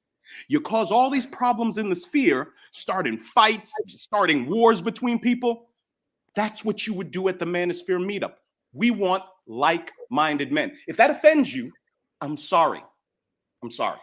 We want like-minded men ready to get busy, period. I'm not going to cater to your feelings. I don't care. I never said I want to help all black men. I want to help the black men ready to get busy and take advantage of all the opportunities this country offers. That's it. Sorry. All right. He goes on to say, well, you want them there. Thought this event was for black men. It is for black men. And number 16, okay. Yeah. Listen, we're not here to argue. That, like, let me just make that clear. We're not like I don't want it to go down this route. We should be able to do an event. We should be able to talk about an event without any arguing about the event. So, Bernard, I'm telling you, if these guys came to the event, wait, hold on, Nate, when you're saying these guys, if you're talking about okay, I'm talking about guys that have a problem with a group of black men going on their own and handling their business. You don't think like us. You don't respect our ideas. So just go do your thing. I tend to believe that people who truly fall in the category of what you're describing, they wouldn't be coming anyway. And if they do come with the problem and bring any problems, that's why we hire security. So that all I'm saying is that we don't even have to talk about that. When we do things professionally, measures will be put in place to where we could just do our thing, and individuals, not individuals who just had different ideas, individuals who are problematic individuals will be removed like everybody else does at every other event. They have security. If somebody comes in and tries to, I don't know, knock over something or flip over a table, the security removes them, and we don't even got to get up from our seat. We can continue on the event. So it's nothing that needs to even be. Let me tell you, if I could, be addressed. It doesn't even need to be addressed. A little big Nate. All right, no problem. Yeah, let's we can stay positive and maintain frame here. Like, we don't got to get down in the mud with that. Like number 16, like drop the link. Like, no, this ain't a drop the link, come up and get somebody told show. Like, no, come on, yeah. Like this ain't what's going on. All right. Thank you, Theo Waff, in the building. Theo Waff, the director of this event. I don't even know what title to give Theo at this point. What's the title? What's the appropriate title to call Theo right now? Wow. The financier. Yeah. I'm trying to come up with the appropriate title to even call him, but Theo, the man behind the scenes that's making it all happen, that's making it all possible. shout out to Theo. Definitely can't say enough about Theo. Says, thanks for the kind words. I'm doing this as my part that I can give to the Manosphere. Absolutely, absolutely. It's just my part. Other black men have something to give also, so I encourage them to also give in their future. Absolutely. And yes, conservative black men. All right. Yeah. All right. Shout out to Theo. Shout out to Theo. Let's see. Holy crap. Can we not? Uh, but shout out to Malcolm in the middle. Shout out to Malcolm in the middle, 87. I guess this does prompt me because to ask one question, because as I understand it, the IT portion of the event is strictly for black men, and the Black Manosphere meetup portion of the event is strictly black men. But I do understand, I did hear Theo say that there will be something else going on there for women. So it wouldn't be No, that has changed. that has changed. That's That done. has changed. That's off the table. Well, unfortunately, we weren't able to get a hold of the lady that we wanted to head the event. So we had to scrap the lady part of the event on this time. Next time, if we can secure somebody to head that up, then, we'll have that part of it too. But then the guys will call that, simping, and you're doing things for women. See, well, they were going to be taking courses on how to make sandwiches. So no, it's not simping. They'll find a problem with that. Trust me. Yeah. But so no. So I think the answer to the question when he said will interracial couples be allowed, I don't even think couples. Yeah. Now brothers are bringing their significant others, but they're not allowed to come to the event. Yes, you can bring your significant other, but yes, she wouldn't be allowed indoors at the event. Now after the whole event is over, I think some of the brothers do plan or are going to be going out doing things out on the town in Atlanta, and so yeah, couples will be allowed there, and I don't care about the skin tone of the couple of your plus one. So there's that. All right. I think that sums it up. That to both of you, that satisfaction, that sums up the question of women in this event. Yeah. What I like to do, if it's possible, I would like to know what these guys' concerns along political lines are. If they could do it in a way that's ordered and is not the usual, kind of a fair with a panel and that sort of thing. If they could actually form a question, I would be happy to answer the question. You said on panel? If they could come up and actually form a question. Okay, fair enough. We will do a and I will moderate. I'm going to moderate it pretty tough. It will be a punch and get out type of deal where you will come up and you would ask a question and your question will be answered, and I'll drop you down, and then I may bring you back up for a follow-up question if you do have a follow-up question, but we could do something along the line similar to that. But when it comes to this Manosphere meetup, and this will I guess I'll Gabe, by the way, Gabe I dropped the ball. I completely forgot that I was supposed to be doing something with you in a bunch of other smart brothers. I'm sorry, I dropped the ball. I forgot about it completely, but we didn't have it exactly. Well, I take full responsibilities, but I'll be emailing you guys. Gabe A says, why has Bernard so bothered by chat room controversy surrounding this event when this space is surrounded by controversy? We're not going to shroud this meetup in controversy. I think you're smart enough to understand that, Gabe. Hey, I don't want this Manosphere meetup, the first of its kind, to be shrouded in unnecessary controversy. So I'm not allowing it today. Now, tough questions. I will put the link in the chat for people if somebody wants to come up and ask a question regarding it. But no, this isn't out of all the things we have to fight about, this ain't one of them, and this is not one I won't allow any fighting about this. Like I'm not. Number 16 in the building. He said, Theo Waff, and this is why I and others cannot take you both seriously when you say okay. It's in his I think he's addressing his cat super chat. Theo's super Number chat. 16, that is correct. And I am the one who approves Nate's decision, and I am the executive producer and also teacher for IT. No women allowed. Okay, only conservative, red pill, black men permitted.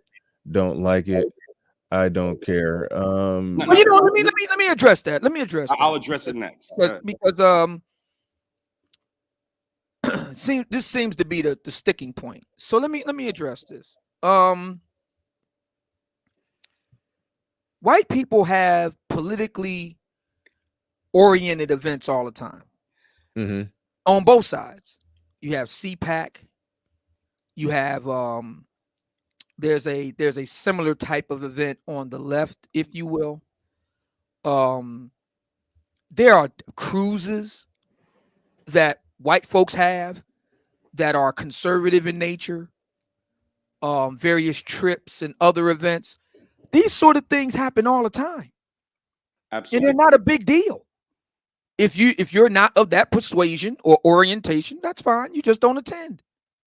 Exactly. I don't understand what the problem is here. Now, by the way, this is on both sides. I'm not tilting this toward one end of the political spectrum or the other. Both sides do this among white folks. This happens all the time. They have all kinds of events. I don't understand what the problem is here. If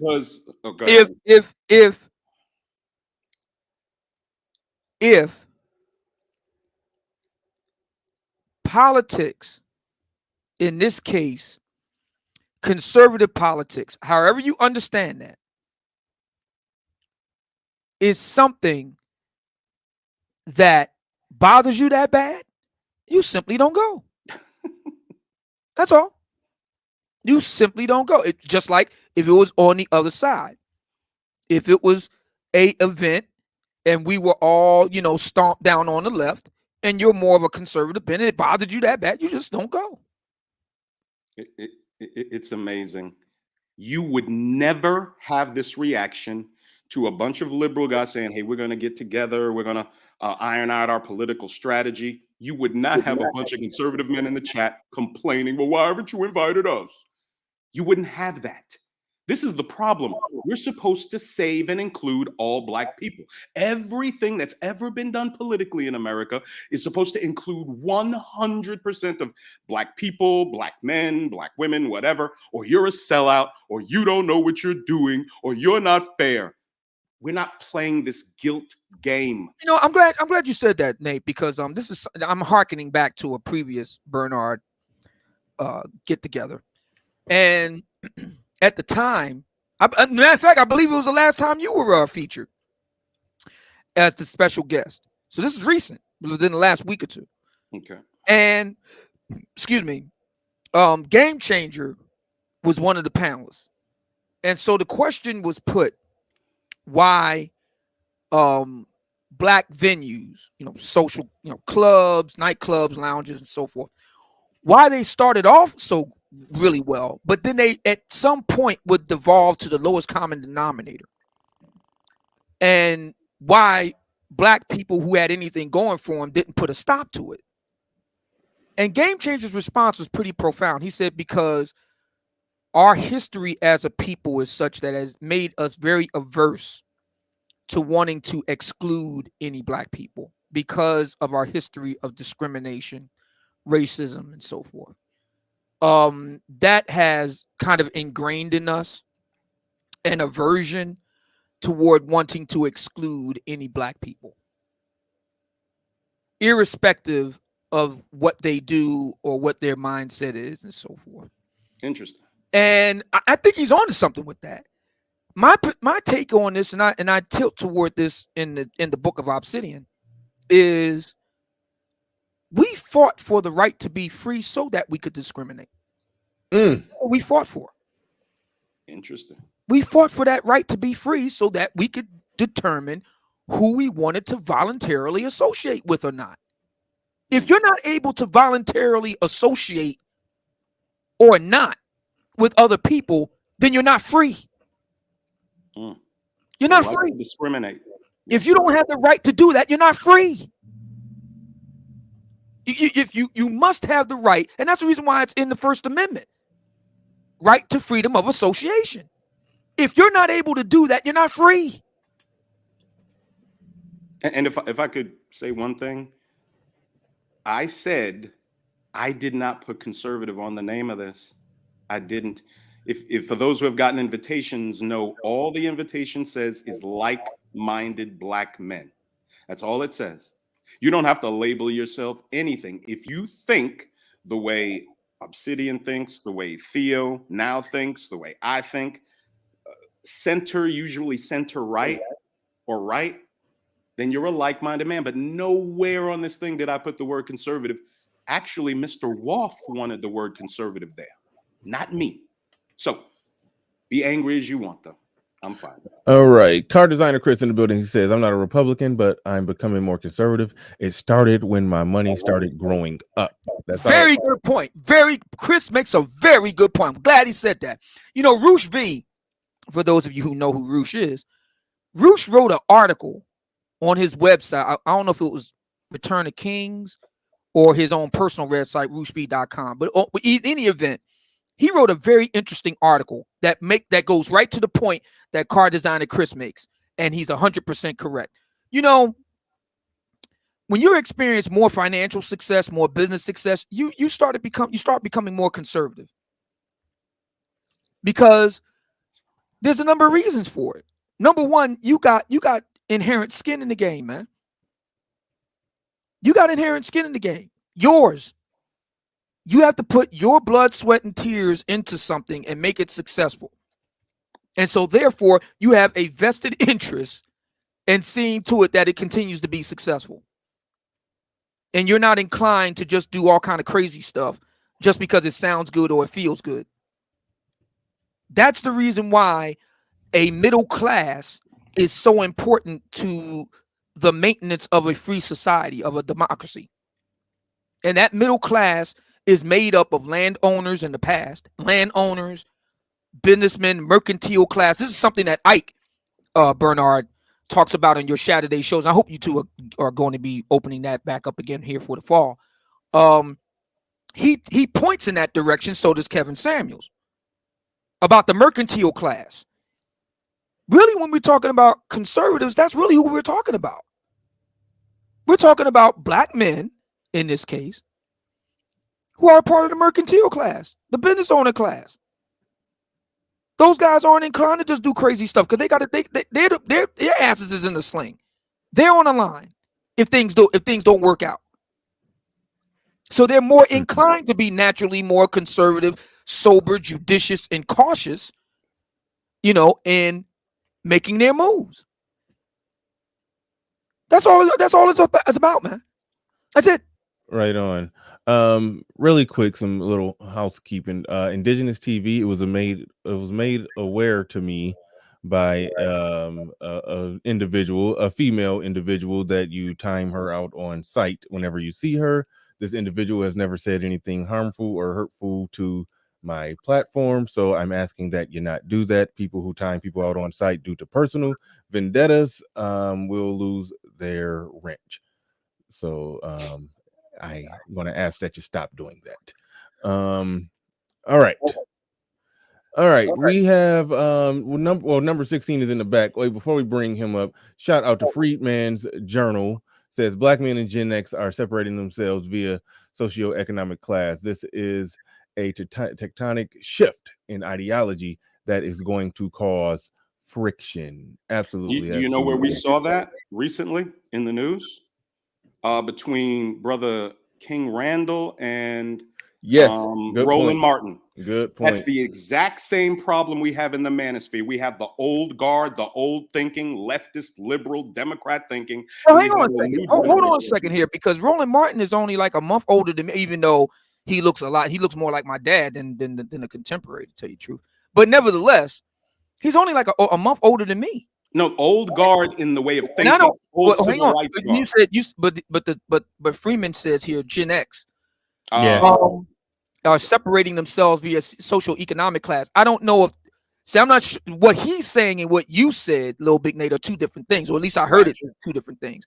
So I want to make sure if what Freeman meant is what you're talking about with that King Randall incident, then I disagree. Because I'm a Gen Xer and I'm only like a month younger than Roland, and I don't think any way to think the way he does. Which brings me to another point. Roland Martin is of the old guard left of Black America. They do events. They do events. You don't hear me talking, whining and bitching and moaning about, hey, look, if there are Black folks, and they are quite a few, who align with Roland Martin's worldview, God bless them. They do what they do, God bless them. And they do what we're doing over here. They do those events, and they talk terribly about Black conservatives. That's fine. And God bless them. Go do your thing. That's okay. Yeah. So like my thinking is, and I hope this will be the case in December at the Black Manosphere Meetup. Me talking about Black liberals is the first thing from my mind. My whole thing is being there, being able to interact with all the people that come out, and to give my keynote address and to have a great time with brothers of like mine. That's what I'm thinking about. First thing from my mind is running down Black folk on the left. They do what they do. We do what we do. See you at the top. That's how I look at it. Yeah. And the problem is, if we invited everybody, there would be all sorts of anger and fights and nonsense, and we don't want it. We just don't want it. So the guys that are usually, disruptive, sorry, there's just no place for you. Go do your thing.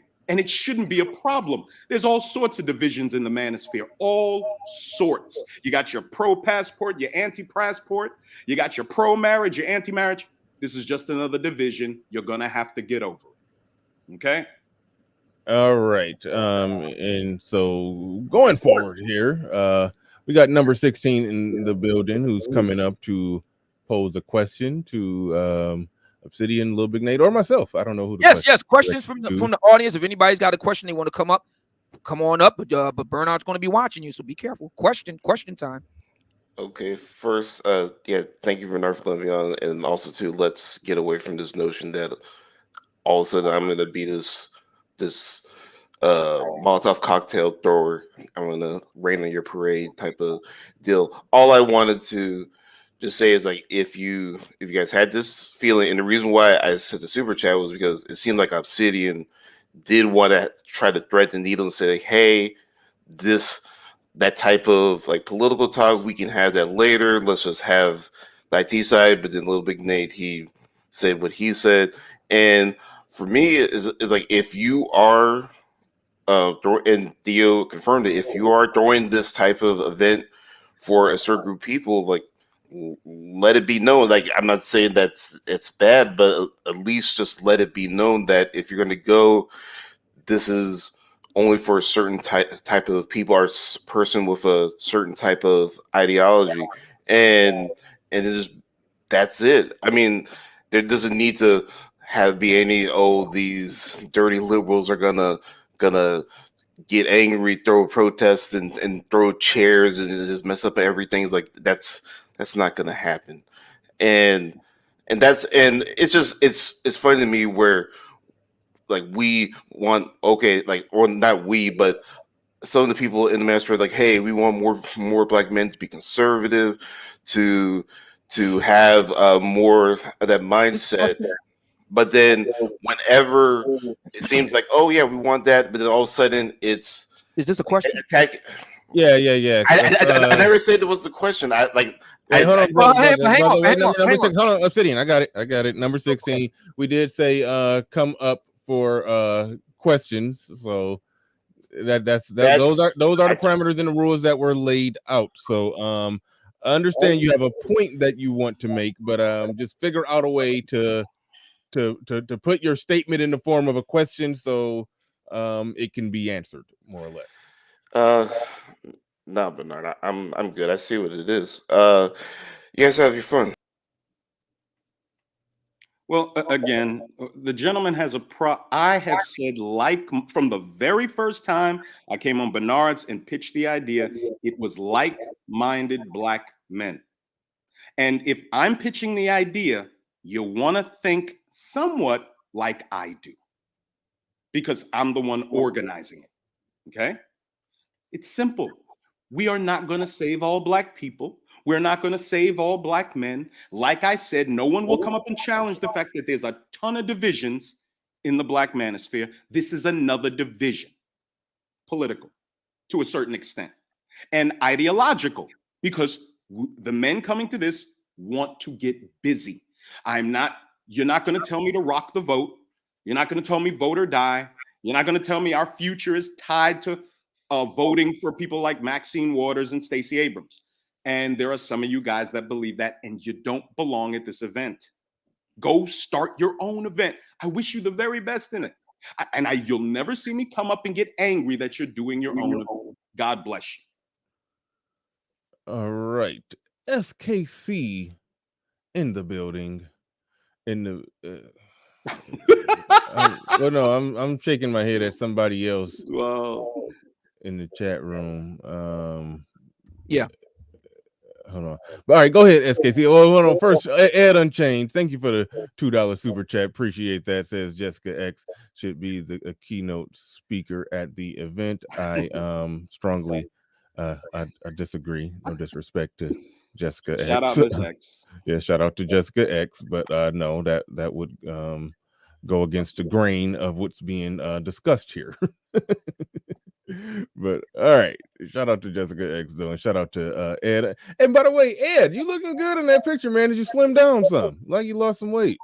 Either that or you doing like it looks like I'm not the only one. Yeah, either that or he doing the the little angle trickery that the women on Instagram do, one or the other. But all right, shout out to Ed. Look like he's slimming down a little bit. And while we at it, Andre C. Hatchet in the building. Shout out to Andre Hatchet. Appreciate you. AC, man, I want to see you down at the Black Manosphere Meetup, brother. Come on down with me, man. We have a great time. My man AC in the building. He's one of the big wigs down there in the ATL, and hoping he can join us for the Black Manosphere Meetup. Matter of fact, would love for him to drop a few words for the brothers, man. He's a very prominent businessman in his own right, and we need that. We need more black businessmen. See, my thinking is this. The more you become successful as a black man, as a businessman, a black businessman, the more conservative you become. This is the reason why it's not a big whoop for me. We get more brothers that are successful, just like car designer Chris said. More black men being successful in business means more black conservative men. Mr. Hatchet, I'm dropping my email in the chat, sir. If you'd like to shoot me an email, I'll be happy to get you an invitation, sir. Right on. Let's see. What was that? I was looking for something. Oh no, we got SKC right here. But before we go to SKC, people keep pleasantly interrupting with super chats. Says, how the ladies of the night look in Atlanta. Shout out to you. I don't know what that has to do with I have no idea. But I have no idea. I've been to Atlanta, and yeah, ladies, they look, Ladies of the night are prostitutes. Oh. Yeah, that was my understanding of the term as well. I just be very careful. But he caught me off guard. I thought he just meant just the ladies. Sir. And then I went out and I was in Atlanta. I went to Atlanta Hawks game, and me and my lady, we went out and I saw some ladies at night, and I thought that's what he meant. I was about to say that they look good. Ladies of the night. I heard ladies at night. Yeah. Anyway, all right. Thank you for correcting me on that, little big Nate. You saved me from getting clipped. All right. Mr. Tolbert in the building with $20 super chat. He says, I will be there. Absolutely. 100%. Good. Glad to hear that. Said, I will be there to support other black men. It's sad people say black men are not building anything. And when something is built, me no like. That's where I'm at with it. And that's why I don't want any arguing or conflict or anything with this. It's just like, listen, if black women were standing outside hating, then that would that would make sense. Other black men, like, come on, like everybody, let's chill, let's relax, Mm-hmm.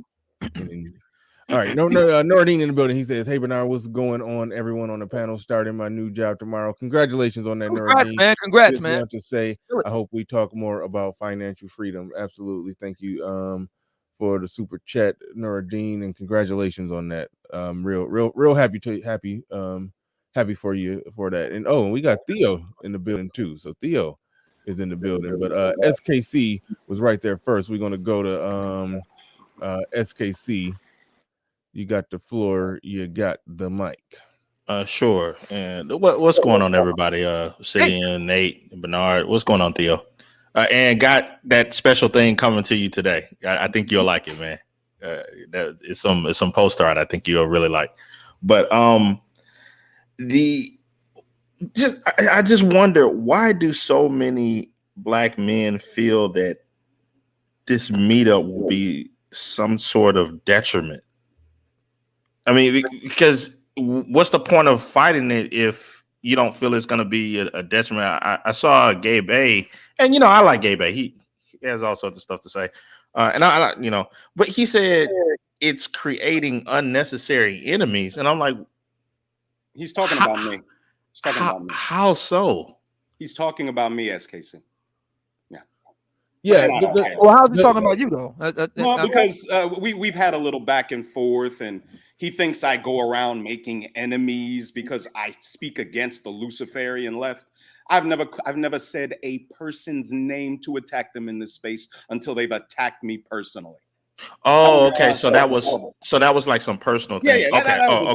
Okay. So my second question then. We all know that events cost money.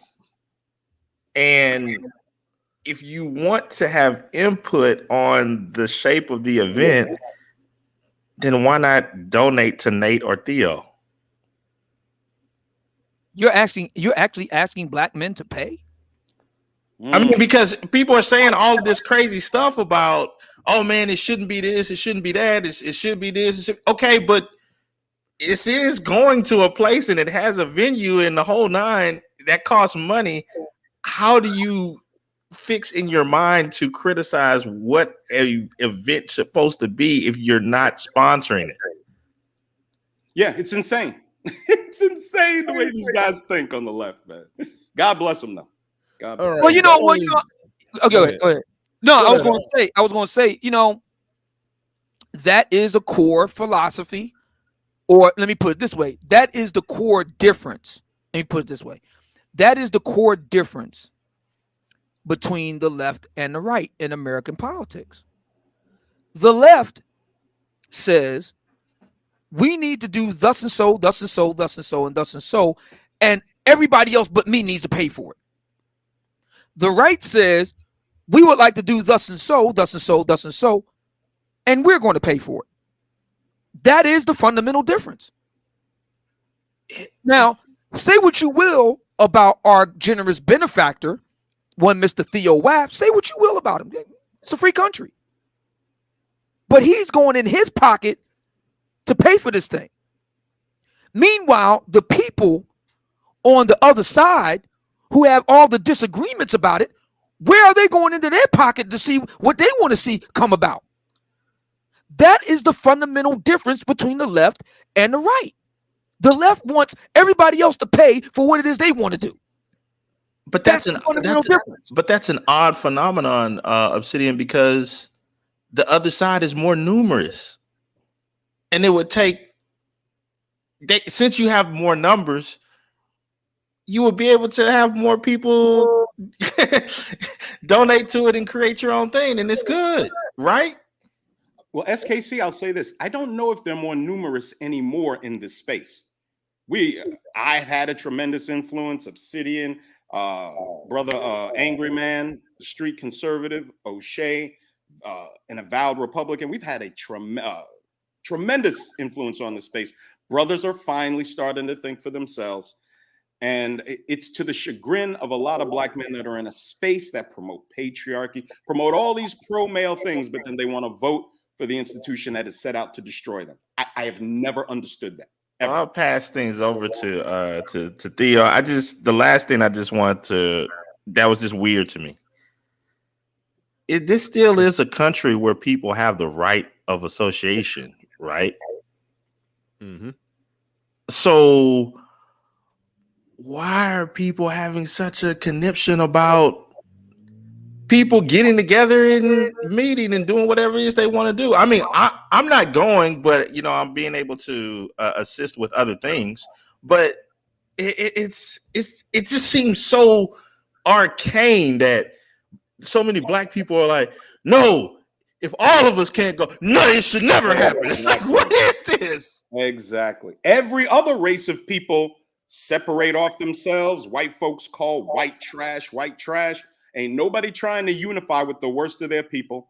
I'm not saying liberals are the worst of black people, but the worst of our people come out of the liberal community. Sorry. Well, maybe as a ancient hood cleric stated, we all in together now. Make it more better now. So maybe that's what it is. I'll give it over to Theo.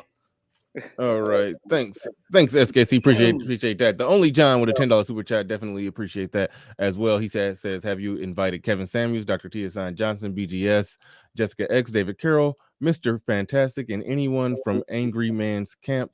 Much success, guys. I was just going to briefly say, to my understanding, I think everybody on that list has been invited except for Jessica X. That was how I understood it, but Little Big Nate would know the exact answer to that question. Go ahead. I'm the one that sends out the invitations. KS is actually going to be handled by Theo. Theo has a certain strategy he wants to employ when it comes to Mr. Samuels. Dr. Tia Johnson, I don't think I've sent him one. I'm writing that down now to get that out. No, I've not invited BGS. BGS really isn't like-minded. I'm just being honest with you. Miss X is Miss X, so I can't invite her. Mr. Carroll, I'll write that down. I need to get him an invitation. That's right. And yes, Mr. Fantastic has already declined. He won't be able to come, unfortunately. He's out to the sea now, and I think we'll be just getting back, so he won't be able to come. But shout out to Brother Fantastic. And yes, I've invited the Angry Man. I even spoke about inviting him. There's been a lot of talk of people that don't like each other. We won't go any deeper into that. But certain gentlemen, I have given them my personal assurance of their safety. Won't be no drama, no nonsense. But let me say this: if Mr. Angry Man is listening, he's complained, and I'm not saying that in a negative way. He probably has the right to do it, of not being acknowledged and respected for his contribution in this space. On my show, we were talking about the meetup, and I said, Mr. Angry Man, I'd like to acknowledge you, sir. I'd like to acknowledge you at this event. Also, Brother Jackson has been invited. We're working on trying to get him to come in via Zoom. But man, good stuff. Your safety is guaranteed, no worries. And I would love to take time to acknowledge Angry Man and his contributions. He hasn't hit me back yet. One thing that you need to do, Nate, and I don't know why I assumed you did it. I meant to tell you, but I was already assuming you've done that. On BGS it's in other places, but I know for a fact it's on BGS community tab, where he posted something that basically said all Manosphere recognized channels. It was even some channels on there that I never even heard of people in the Manosphere, where it for the most part, it didn't miss. You probably can nitpick and say, oh, it missed this person, missed that person, but it was a lot of names on there. And so that list is a good place, a good reference to make sure you're not forgetting anybody. You probably so it's on his community tab. You know how far back? Could be a couple months.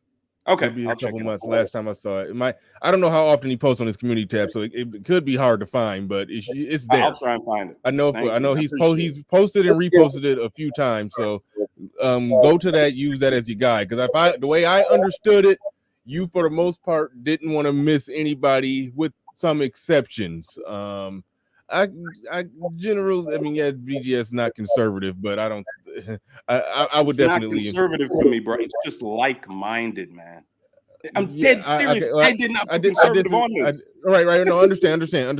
I disagree with you on that, somewhat on the like-mindedness. I think BGS is like-minded with just a few disagreements here and there. That's how I would categorize that. But either way, we're not about to debate over no, we don't need to debate over that, but just that list on his community tab is a good guide where you can that you can look to. And because there's so many men I've never even heard of. Right. You know what I'm saying? Sister Joy says she gonna be there. She gonna sit up outside. She's more than welcome to do that. She can sit outside, and I hope it rains. All right. Wow.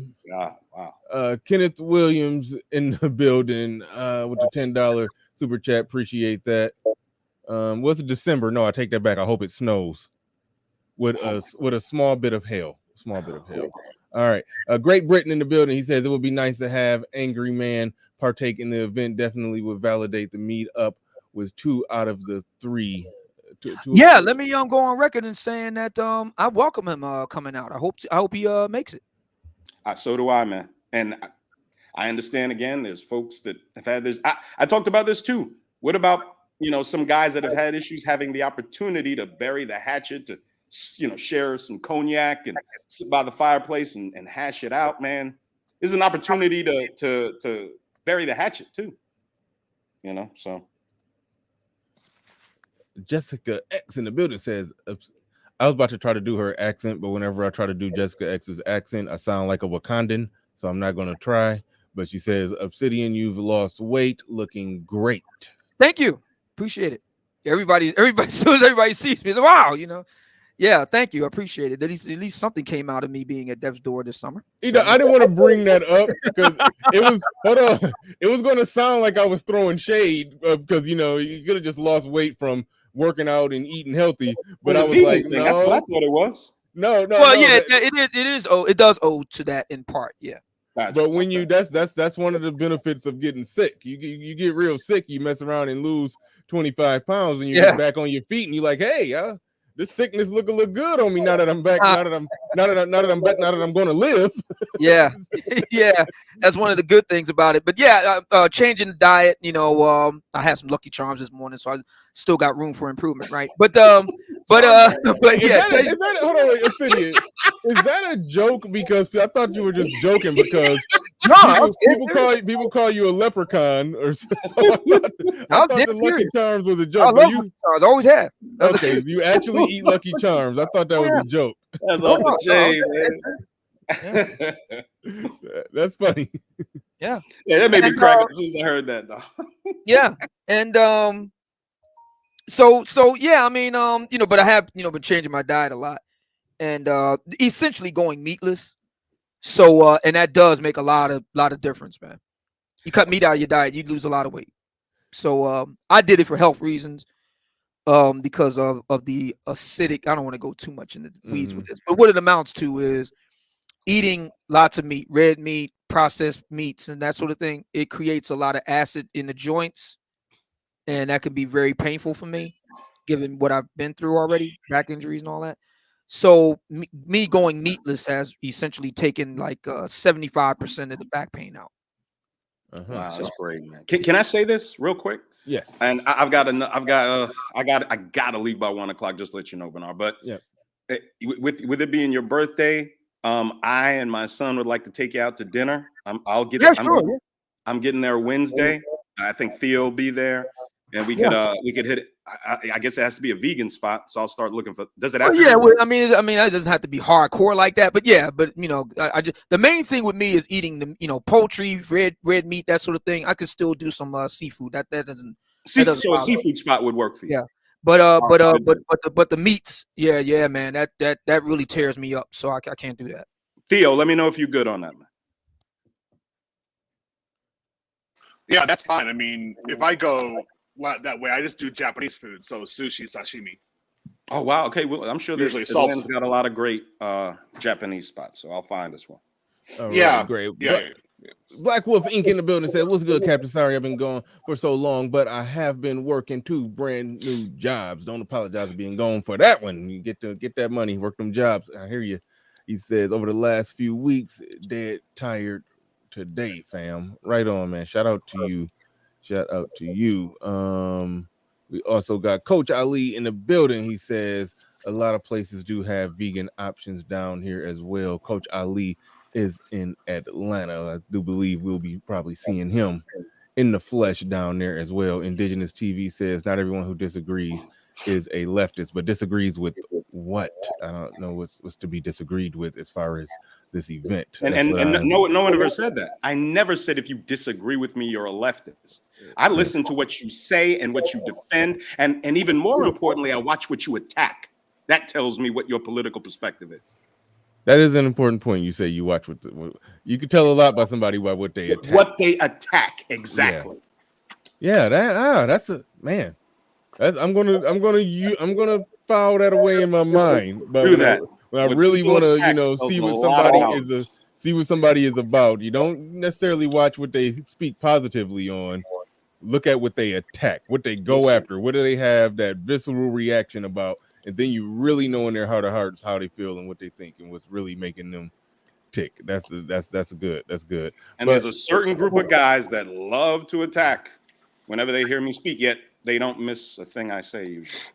All right. Yeah, Gabe dropped a super chat. I don't know if you missed it. Oh, I missed it. I did miss it. And I can't find it's 444 people in here, so the chat is moving a little faster than what I was expecting because the super chats are disappearing faster. I didn't even get a chance to click on JB's super chat, so I'm gonna try to dig up Gabe A's.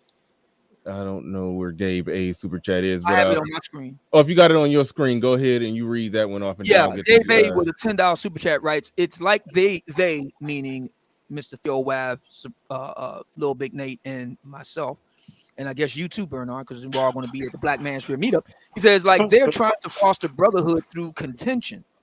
What does IT have to do with political views and red pill ideology? Am I the only one who sees the disconnect here? I don't see any disconnect at all. But I'll defer. He's disconnected. He's entirely disconnected there. Yeah. So let me explain. It's about throwing a wrench in it, man. That's all it's about. Let me explain. I don't see what the contention is. So the history of this is very simple. Obsidian and myself are in the mix. So is Sir Tice, and this is Kevin Samuel's group. And in the group, I saw, this is in January, February. This actually came back from Kiev. And I saw the situation. Like, people were asking me how I make my money, and they wanted tips on it. And I was going to fly through Atlanta again in September. So I thought, okay, well, I'll make a conference, and I'll explain how I do my process. And this is only for people in the mix. And I said it only for Black men in the mix. You had to be a Black man. You had to have a pulse. And you can go. Now, I just want to understand, in the mix, we already screen people. So if you don't act a certain way, if you're like, let's just say if you're from a certain point of view, particularly if you're simping, you're out. We will knock you out. That's the way it is. The admins will not tolerate that stuff. So there's already a particular view that's there. Now, let's go a few more months later on. Sir Tice introduces me to Little Big Nate. I see his content for a few months. I'm definitely supporting him, supporting other members of the Manosphere also as well.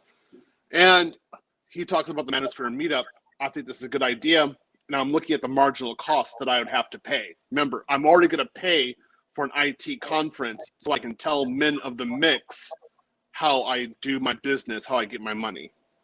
So I thought, okay, the marginal cost isn't going to be that much. I'll do the Manosphere meetup with Little Big Nate. All right. Now, after this, I already have a committee of guys in the mix who are advising me how to do this. We talk on a weekly basis.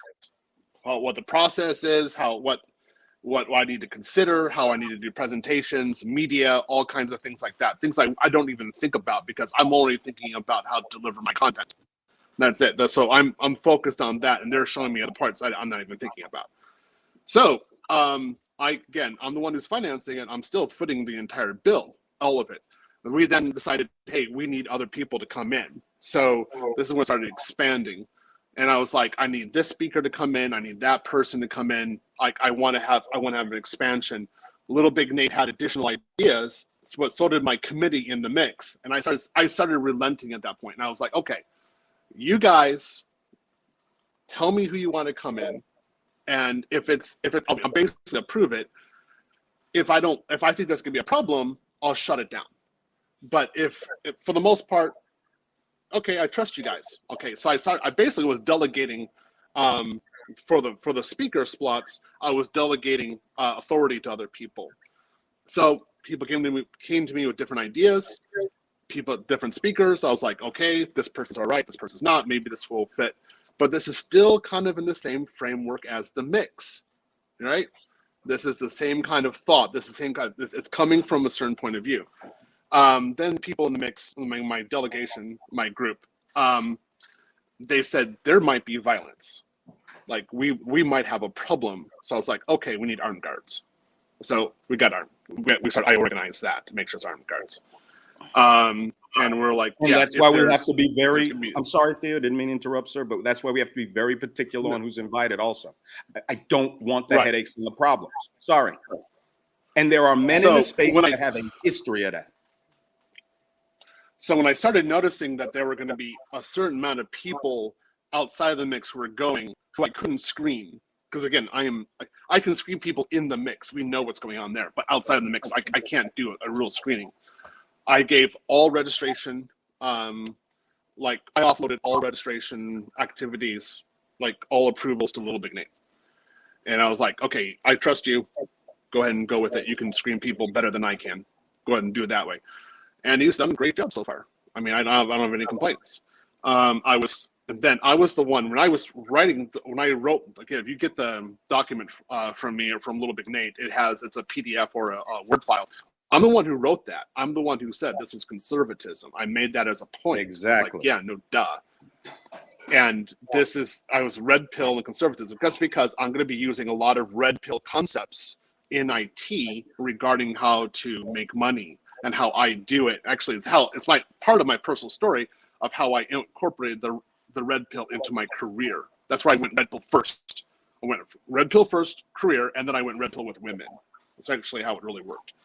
So I was thinking about all these activities, how I was going to be working. Again, I'm focusing on this. I'm focusing on my content delivery on this seminar. Again, other guys are advising me how to get things done. I'm the one who's financing this. Now, nobody's paying anything. Now, I've told on another stream, this is costing me like $30,000, right?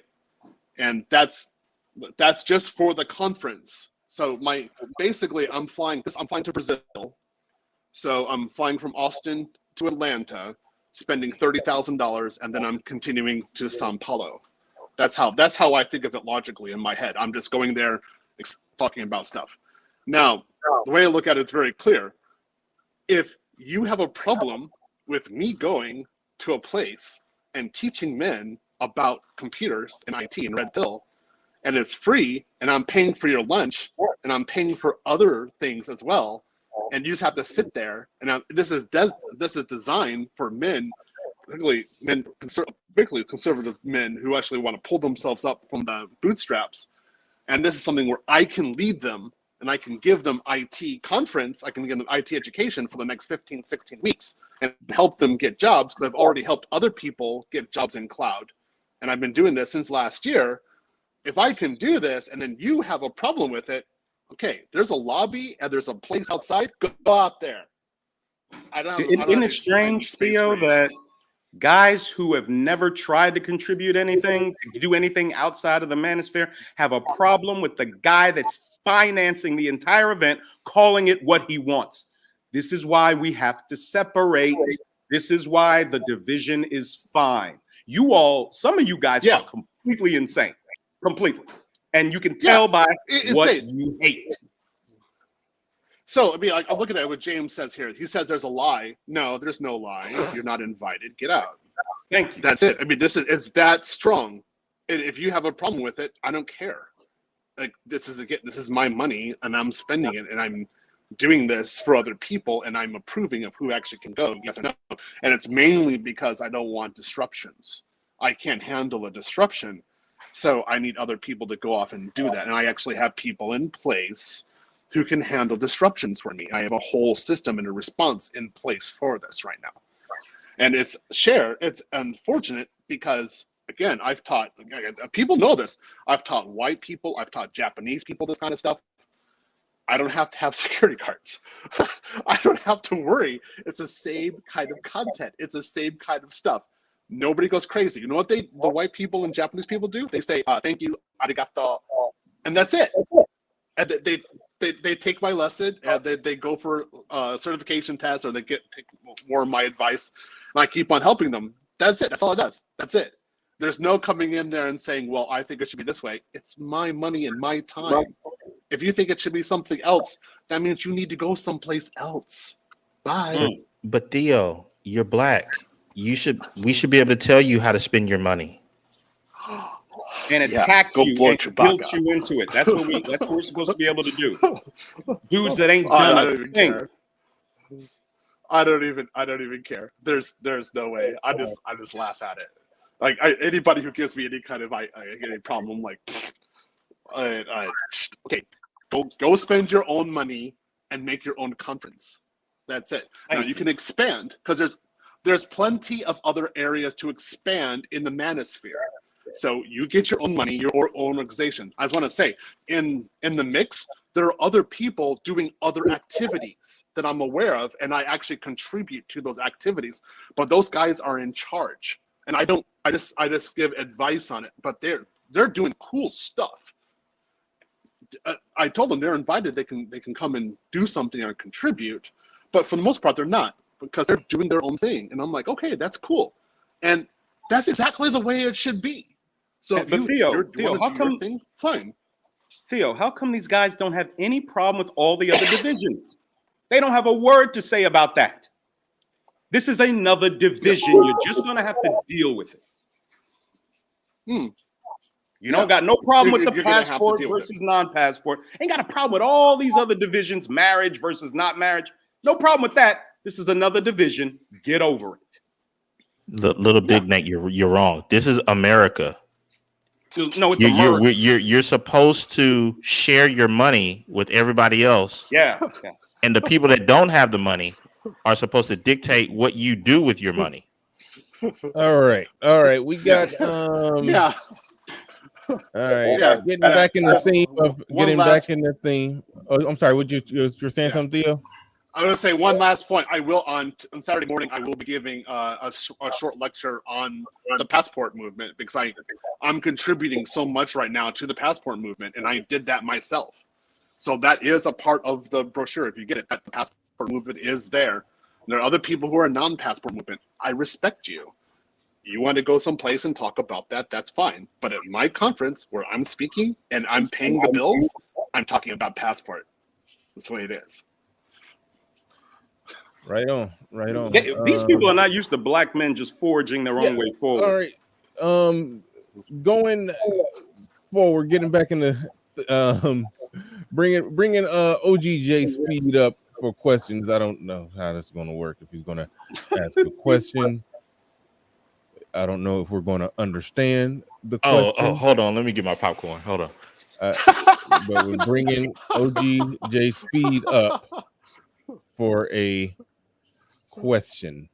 But before I do that, I do want to, Theo, I'm glad you came up and explained what you explained, because there were some things that I legitimately didn't understand, and you did, bring it home for me as well, given the full genesis of where it started with the mix and everything. I'm glad you came up and explained that. It did help me out a lot. So thank you for that, Theo. But OGJ Speed in the building. You got the floor. You got the mic.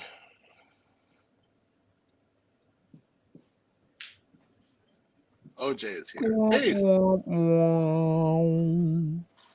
OG, are you there? Okay, we're gonna drop OG. You're gonna bring up Nuruddin. You got a question. Go ahead. Nuruddin, going once, going to there. Yeah, can you hear me? Can you hear me? We can hear you. Go ahead, you got it. Hey, long time no see, guys. I just want to ask, will you be talking about financial freedom in the conference for Black men, so that way we can control our own destiny? I can answer. I will not. Okay, you can do it. I mean, maybe in the Manosphere you are, or in the Manosphere meetup. Go ahead. Yeah. In the yeah, that's what I'm talking about. Yeah, certain content creators will be tasked with giving certain speaking engagements. So, with the invitation, I touched on some people that I'd like to speak. I'd like to have speak to take speaker slots. And, we're working on whittling down exactly what they'll be talking about. I don't have any financial expert that is confirmed yet, but once I do, I'll probably want to tag him to see if he'd be interested in speaking. Little 20-minute, 25-minute speaker slots. And so we're going to have a whole host of subjects being covered. All right, no problem. I just want to find out because I want to. It's gonna be on the internet, right? It's gonna be on YouTube, or No. it's gonna be No. Oh, it's gonna be a live meeting. Yeah, It'll be a live meeting. Yeah, yeah. I just wanted to make sure so that the actual event itself will not be live streamed. Okay. Oh, okay. However, is there a possibility that certain portions of it will be reposted on social media? Yes. Like highlights or something like that? Yes. Yeah. Okay. I'll be there for the highlights. So we're gonna have some kind of highlight reel of some sort of the actual proceedings of the event, which will be made available on social media after the event is over. Okay. At some point after December 4th, it'll be the highlight reel or number of highlight reels will be made available on social media. Well, that sounds good. There is a videographer there, correct, Theo? That's correct. There will be. I'm paying someone to actually take video, and then there'll be raw files, and so they will be available to the content creators. Now, as you guys know, I don't have my own channel, so if I appear or somebody else appears in it, this will be given to you. I'm not getting any value in this myself. My focus is on men's lives and getting them in IT. These are certain people I know that I can get into IT and help them out and actually get them in careers. So other people will do the content as they want. And I do have a guy there who could do the editing, but that is based upon how they want it to be edited. I'm just giving it up for free. Thanks a lot, Theo. You're doing a good job. Hey, Obsidian, you lost a lot of weight. You look good, man. And I start my new job tomorrow, and I will literally be at a store. I will literally be at a store near you, like literally. Wow. I do essential water. All right. Essential water and stuff. So I'll be delivering. So you may see me in Philadelphia. Come back. Appreciate it. All right, man. Right. You guys take it easy. All right. All right. Thanks, take care. Dean. All right, we're gonna try to bring up OGJ Speed again. Going once, going twice, and OG is not playing ball. OG, type something in the back chat whenever you're ready. Type something in the back chat. Thanks, Jonathan Barreville, for that super chat. I was trying to dig up a comment, but you didn't even comment nothing. You just dropped a little money. Thank you very much. I appreciate that. Indigenous TV in the building says a black CPAC, which is needed in my view. Yeah, I like the idea. It's not a bad idea. Yeah, I like the idea also. And yeah, that's something again, that I was sort of alluding to because I had down a series of questions that I was going to ask Obsidian. But one thing I was going to ask him about taking this more political, like this particular conference isn't politics focused, even though I think on the Manosphere Meetup aspect of it, it will be some talk about politics. I don't think it's possible for Little Big Nate to do a speech and not merge in a little politics to it. So it'll definitely be some politics on the table. But I do think at some point in the future, with all that the Manosphere is doing, some proper political organizing is something that I think has to happen. It's an inevitability, or it should be an inevitability from us getting more organized and growing this thing. So yeah, either one of you can take that or speak on that. And sure, I'll speak on it. Yeah, that's just a division, Bernard. It's more terrible, horrible division. Come on, Nate, just let it go. Look, let him speak. This is actually, I agree with this. This is the thing. Look, we have tried for the past 60 plus years to work through the Democrats. It hasn't worked. Everything has gotten worse. Every single barometer has gotten worse as we vote 90+% Democrat. I came to this space 2 years ago saying enough is enough. And this is why this small cabal of black men in this space hate me with every bit of energy in their bodies. All because I'm saying enough is enough. Never attacked anybody personally, never insulted them. I insult the left and Democrats. I absolutely do. They are responsible for absolutely decimating us financially, morally, our families are and I'm not just blaming them. We've been willing participants in this. But no more. And if you hate me because I'm beating this goddamn drum to death, too bad. I have not attacked one person personally, not one. Well, until they attacked me. I'm all for you beating that drum and beating that drum of everything that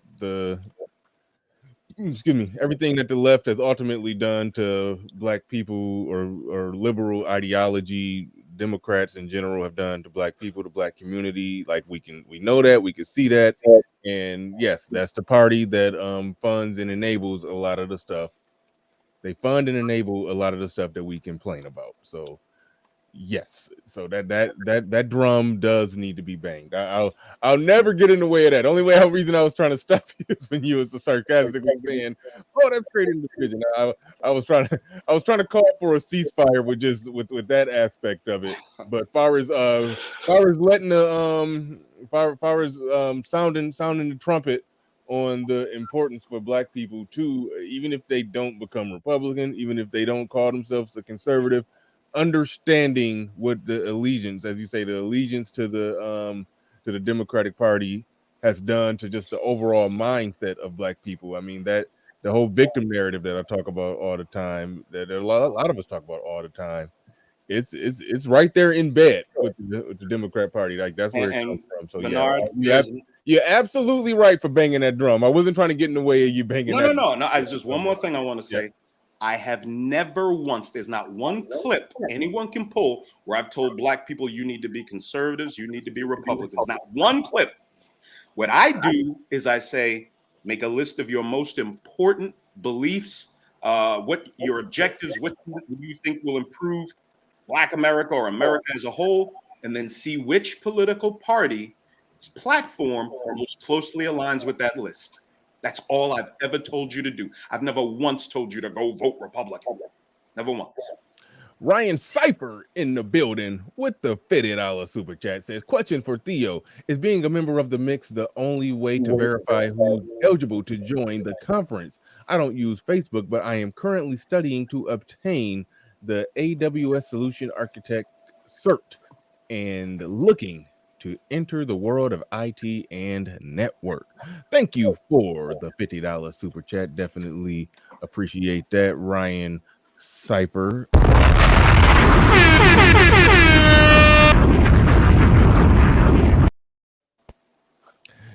Go ahead, Theo. Ryan, you need to look at Obsidian's he's posting this in the chat. Then you don't have to be a member of the mix. However, we have to approve you. So we're looking for the most part. It should be okay. But we are looking. So the person you need to talk to actually is Little Big Nate. So send me the information. I'll send you a brochure. I'll send you information that you need for it. All right, right on. Good stuff. Good question, Ryan. Good question. Before I pass to Gabe A for Gabe A's question, I got a question for Gabe A. Gabe What's A, up? are you going to show up to the event and be like in the back, in the hallways, outside of it, trying to hand or sell people little CompTIA certs to try to undercut what Theo is doing? Nope. I'm just playing. That's not going to happen. That's a joke. If you've seen previous shows where they had some good nerd fights. I loved it. It was one of my best shows in my opinion. With a bunch of I was there. No. I'm talking to the audience. So they missed okay. it. Because some people probably didn't even get the joke, because they don't, probably don't know what CompTIA is. But if you watch that show, you got the joke. I think Goshen got it. Mm-hmm. I think Goshen got it. Unreasonable Man got it. Yeah, anybody who watched that show got the joke. But shout out to Gabe A. You got the floor. You got the mic.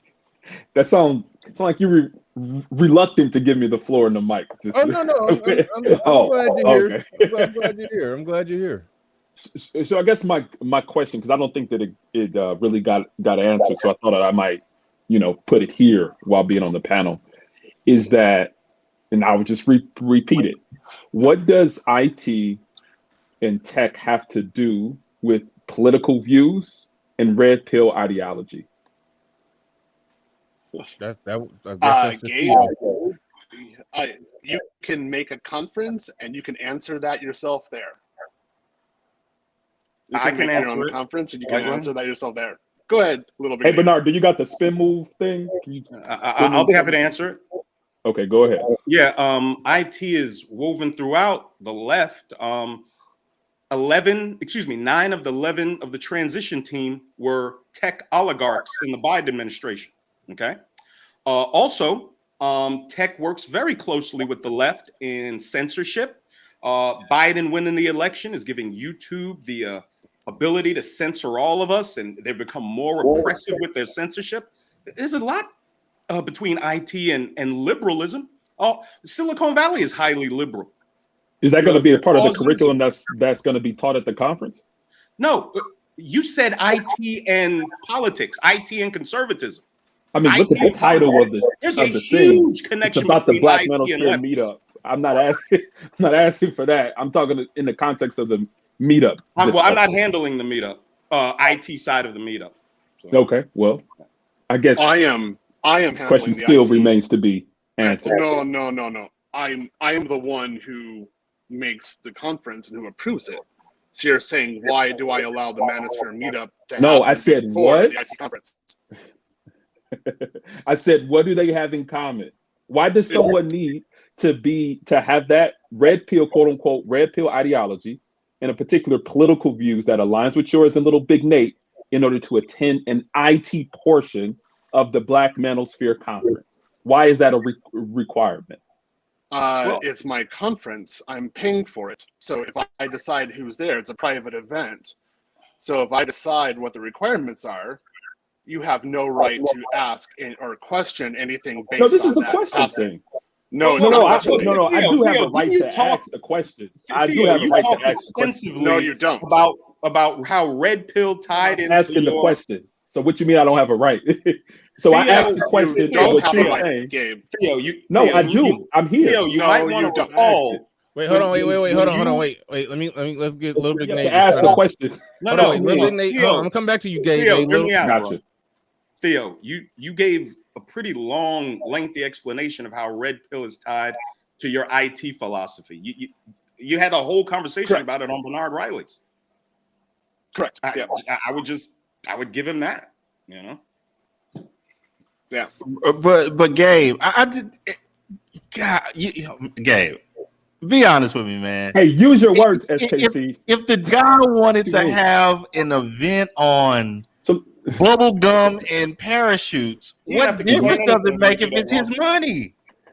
Let me tell you where the issue is there, right? Brothers are really trying to get into this field that I'm in. Many of the brothers, right? People so who then are you could have a conference yourself. Let me finish. And hey, I'm talking to SKC now, brother. And you can go under. You can go under. But that's not his problem, though, Gabe.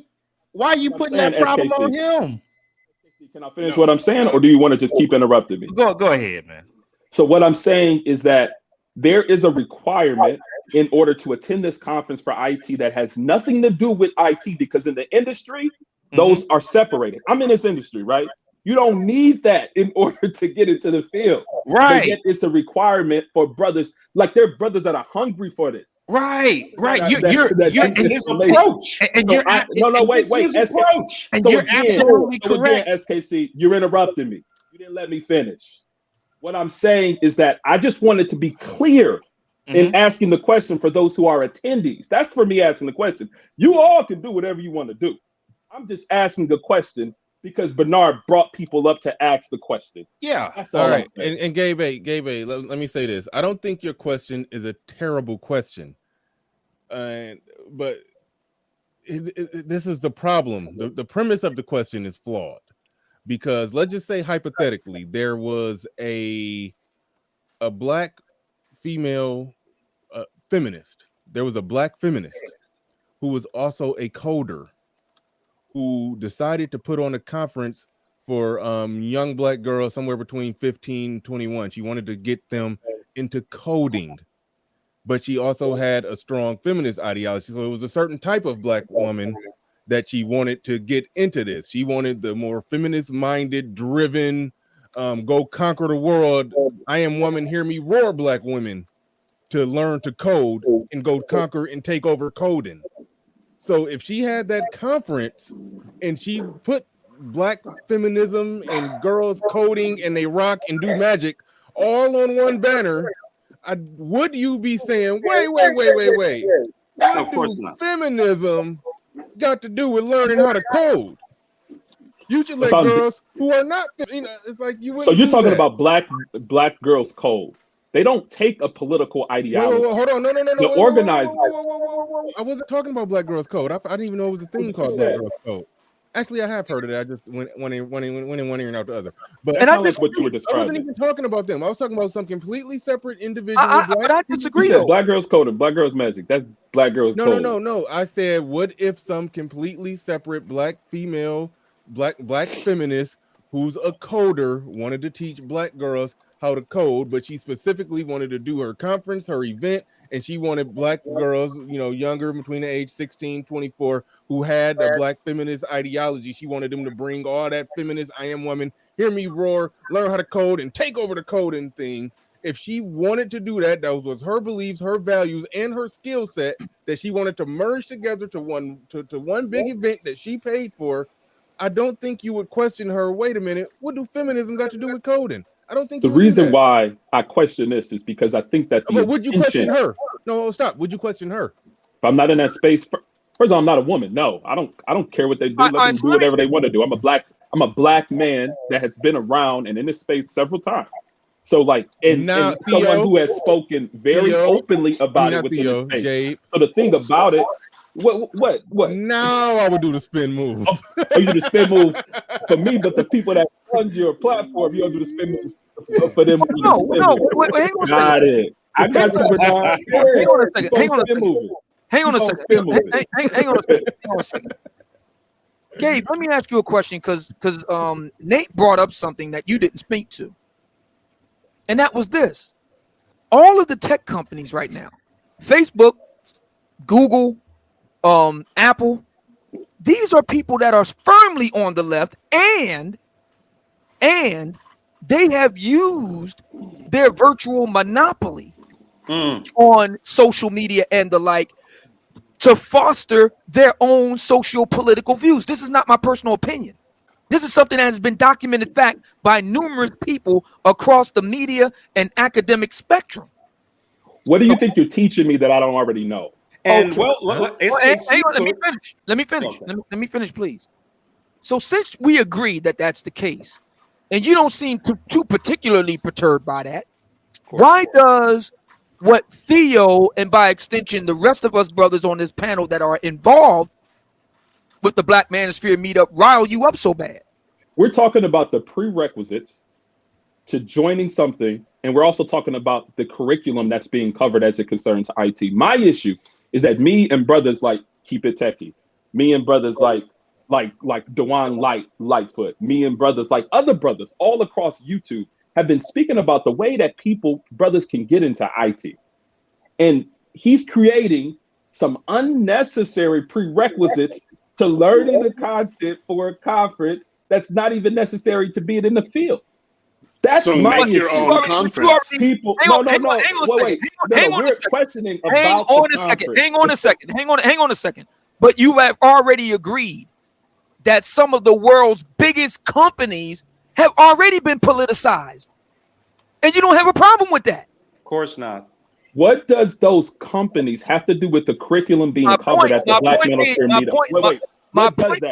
My point being is that just as they have a right to politicize themselves, Theo has a right to do his thing on the longer political axis too. And if you don't like it, this is what you and Keep It Techie, who I know and like, I have no problem with him personally. If you and those brothers have a problem with what Theo is doing, the appropriate response is to get your cash up and put on your own conference. I'm talking about casual. And shit. SKC, Well, and My whole SKC thing is that has we dropped in brought the chat people up here. Black So wait, Girls Code Bernard was website. bringing people up here for Together the we are question, creating right? hold stronger on, wait, economies. time on, hold on, wait, Nate, start over, because you. Well, I'd like to read what SKC Yeah, put, exactly, because it is political, but Gabe will never acknowledge that. Black Girls Code website.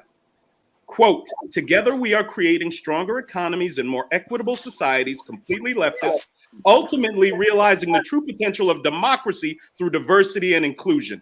Anything associated with Black Girls Rock is going to be completely leftist. Thank you. But you got no problem with that, right, Mr. A? And you know what was funny before Gabe creating contention for no reason. They didn't even come up here about all that. you do is create tension.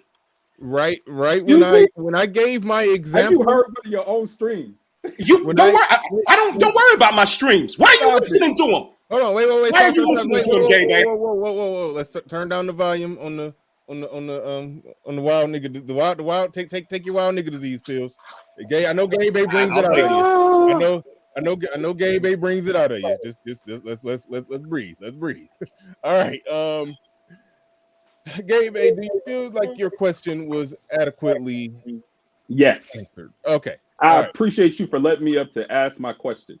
Yeah, and Gabe, real talk, because I know I dropped the ball. I was supposed to be speaking of brothers like you and Keep It Techie getting y'all views and your ideas of IT and all of that out. I wanted to help you brothers out with that, and I was supposed to be doing a show similar, some sort of in the vein of when O'Shea did the Hall of Game. He not really doing that, so I was like, we gonna bring the Hall of Game over here. So I'm supposed to be trying to get something like that. He's still doing it. He's just been busy. We're actually supposed to be getting it back together. I got time though. I got time, so we'll call it something different. But yeah. So yeah, I'm just concerned about Gabe's concern in this instance when he doesn't have concern with consequential, hugely global consequential tech industries, and they're well known and well documented politicization, and then Bernard, using unbeknownst to him, he framed it in the form of a hypothetical question, but as it turns out,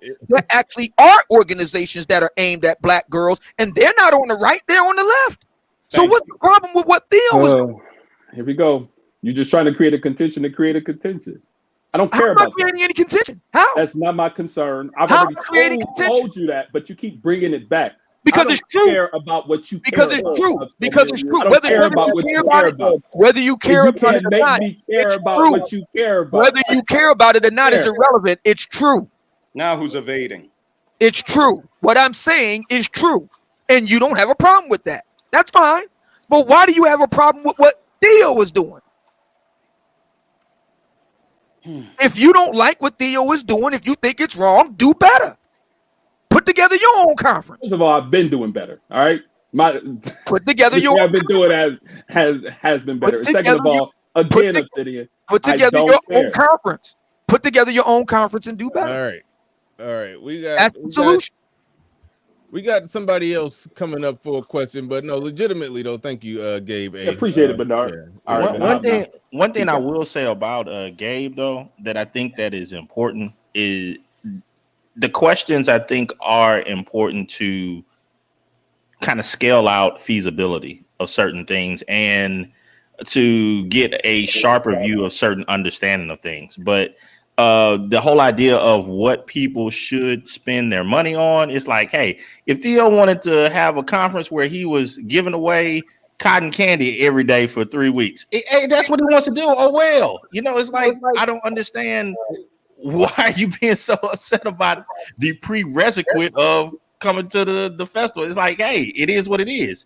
But when he brought up the thing about Black Girls Code, everybody here knows that is a political movement. Everybody here knows that. So that's why I'm like, come on, Gabe, you're joking with us at this point. It's called proof of concept. And we'll see if it works.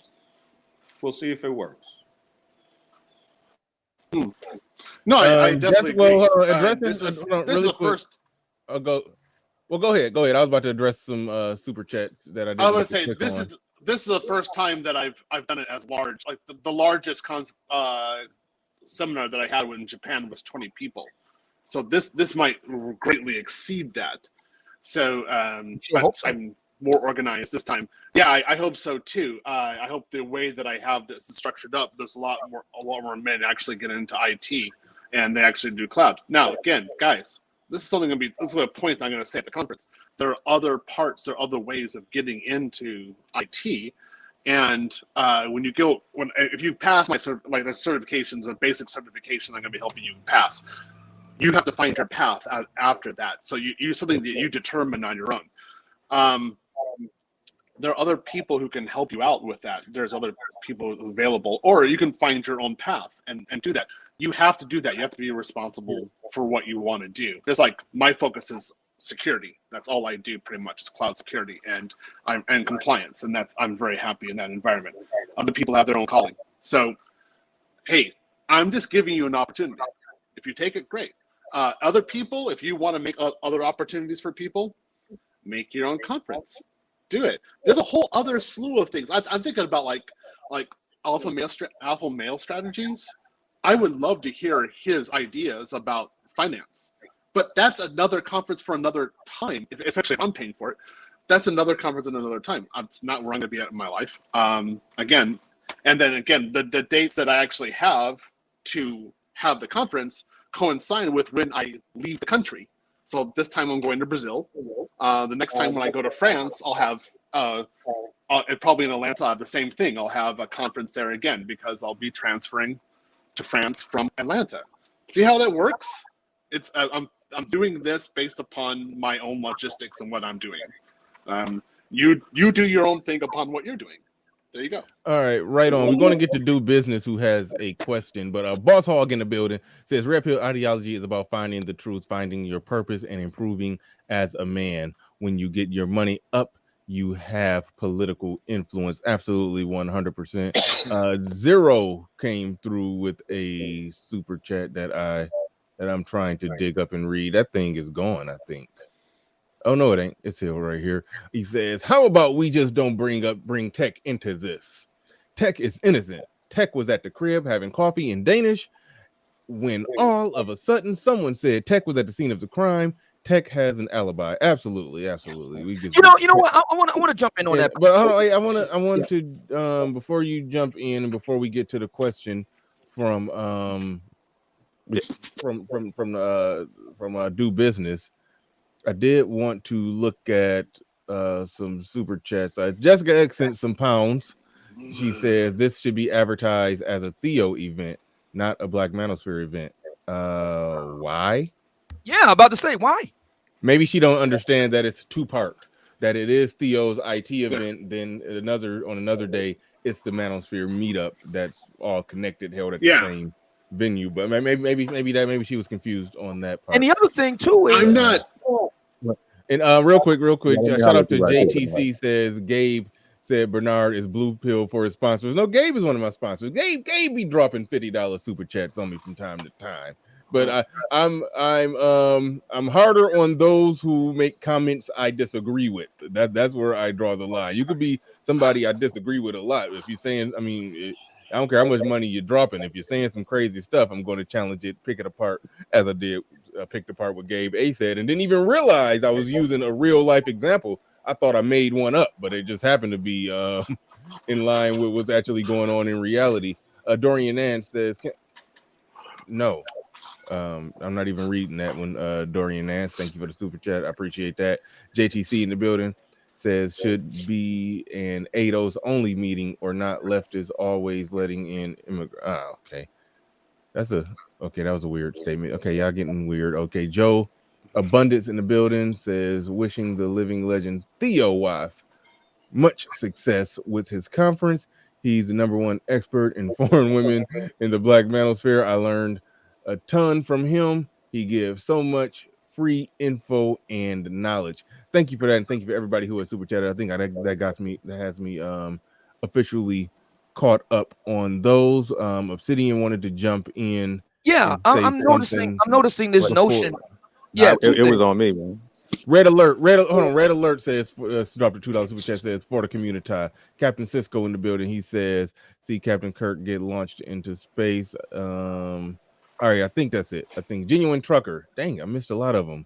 Nuruddin, shout out to everybody in the building that's into super chat. Las Vegas veteran, shout out to you. He says, I'm a longtime listener of the Black Manosphere, and I'm interested in going to the meetup. Can I get some info? I think the info is in the chat room. If not, Little Big Nate or Theo or Obsidian will be dropping that info right now, more than likely. So if you want info on the meetup, yeah, definitely. You should, be looking in the chat. It's going to be getting dropped. All right, I think that covers it. Before I go to your question, do business. Obsidian wanted to respond to something that was on the table. I'm gonna go to Obsidian. Yeah, I got your question. Two things. The first thing is this idea that somehow what's going on here is somehow antithetical or working against the cross purposes of the Black Manosphere, which should just all be all black men. There's never been something where all black men have been invited. Look at the Divine Nine. Does the Divine Nine take all black men? Of course. The Divine Nine fraternities. Right. I'm focused on the fraternities here, known as the Divine Nine. I mean, can everybody be a noob? Of course not. I mean, let's look at the NBA. The NFL, all black men just can't walk up on the court and just be in the NBA. No, of course not. There's never been a situation where all black men could just be in no. There's always been self-selection and discriminatory rules and everything like that. That's always been true. There's nothing new about that. And there's nothing precluding anybody else in the Black Manosphere from doing what they want to do. Someone earlier mentioned Donovan Sharp. Depending on who you talk to, he's part of the Black Manosphere. You haven't heard me, whine and wail about that. He wants to do his thing. People go there and do that. Good on them. And if somebody else in Black Manosphere holds an event, Theo just mentioned Alpha Male Strategies. If Alpha Male Strategies today or tomorrow, people consider him part of the Black Manosphere, others don't. But if he does something today or tomorrow, he do his thing, you'll never hear a mumbling word from Mumia, Obsidian, Ali. Good on them. If he does that, great. The Black Manosphere is big enough for everybody to do their thing. Left, right, center, everybody can do their thing. That brings me to the next point. About this idea that tech is somehow should be separate and apart from politics. Yo, man, that ship has sailed a long way back. Facebook, Google, YouTube, Apple, these are very politicized organizations from the left. And what I like about what Theo was trying to do with the Black Manosphere meetup, insofar as his area of expertise is concerned, that has direct implications for the Black Manosphere moving forward, is that we need black men that can build the infrastructure of the 21st century so that we can do what we want to do. Many of you may have forgotten about the Black Avenger. We need more of that. We need more black men who have the skills to be able to build something like that can speak to our interests. Because the truth of the matter is that the organizations that are extant are actually antithetical to black male interests. We know that. Brother, I'm trying to holler at Benoit right quick. I ain't trying to cut you off, but Excuse me? Well, do business. Obsidian's name is in the title and face is in the thumbnail. He obviously has preference over you in your question. Like, no disrespect. I mean, I was just trying to holler at you right quick. I mean, I don't really have. You on limited time or something? Well, yeah, kind of, sort of. But I mean, because I'm gonna be real quick. Okay, all right, go ahead. Now, basically, what I wanted to kick to you is, I was going to the event that they had that they have it in Atlanta, right?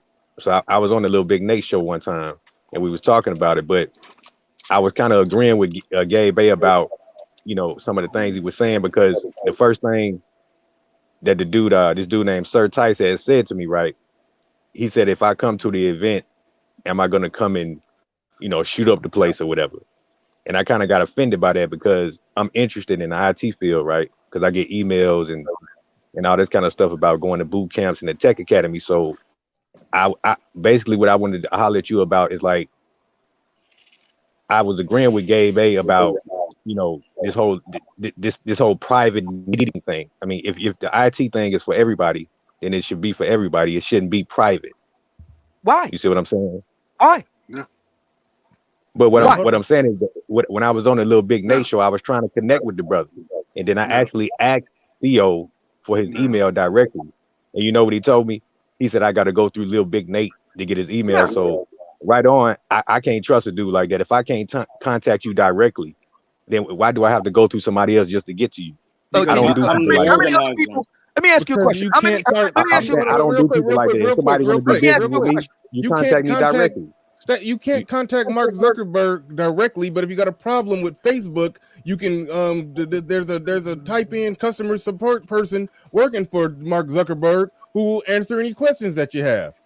Like, goddamn. But what I'm saying is that I'm a trucker, right? So if somebody wants some information from me or want me to help them out, I'm gonna help them out automatically, bro. Especially if it's a black man. So it just seems like y'all kind of bougie, bro. Yeah, we are. We are bougie. You're right. We are bougie. You're right. They say we're elitist. Yeah, we want elite black men. Listen. Oh, for all you had to do is Little Big Nate, answer me this question. Had you received the email from Do Business that say, and that just simply read, "Hey, I heard about the conference, the Black Manosphere Meetup, the IT conference that's going to be going on in conjunction with it. I'm very interested in the IT part. How could I be a part? Here's my email. This is my phone number. This is how you can contact me. This is who I am." Because I think I do want to vet the people that'll be coming. He could, and you could ask him for, whatever information, and he would have sent you that information. Y'all would have talked. Y'all would have chopped it up, and you would have just say like, "All right, cool, you're in, good handshake business. This is the information. This is what it's going to take. Blah blah blah." Would that have worked? Absolutely. I think like 15 men have done that. Everybody that contacts Theo forwards them to me, and that's exactly what happens. That's exactly what happens. I don't understand why it is. I don't understand. I'm still trying to get why it is that everything got to be for everybody all the time. I don't get that. It's leftist ideology. That's all that is. We got to take care of everybody. It didn't be for all the black men. No, it's not.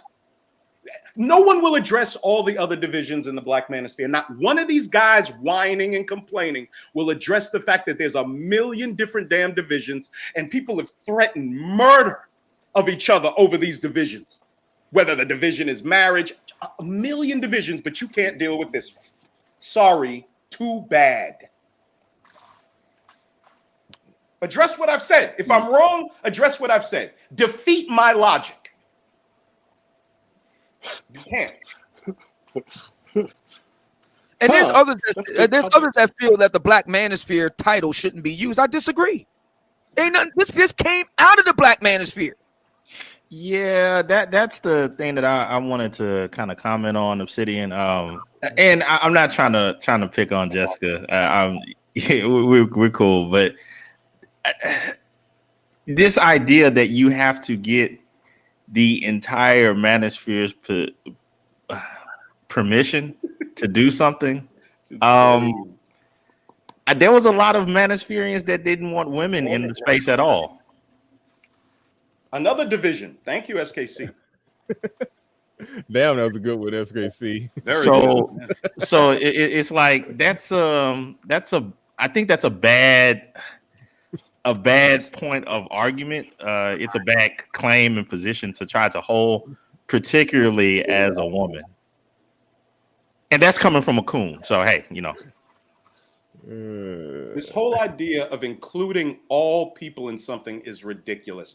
The Manosphere is not homogeneous.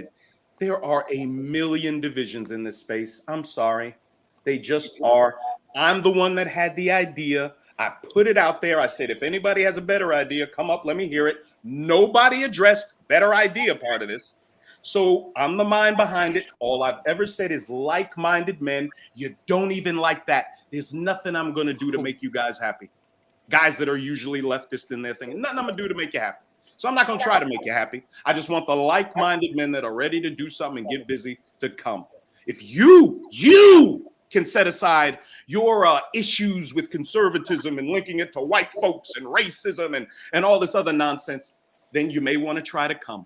If not, stay away. You know how what I haven't seen so far though, and this is one of the reasons that I came up because I wanted to see if this was going to happen. But so far, I have not seen anyone in the chat or anyone that has came up on the panel to talk to Theo or Nate that was like, "Hey, can I approach you about some ideas of how we can make money together on this event?"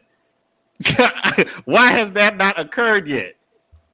I'll be honest with you, that has happened. We're not trying to make money.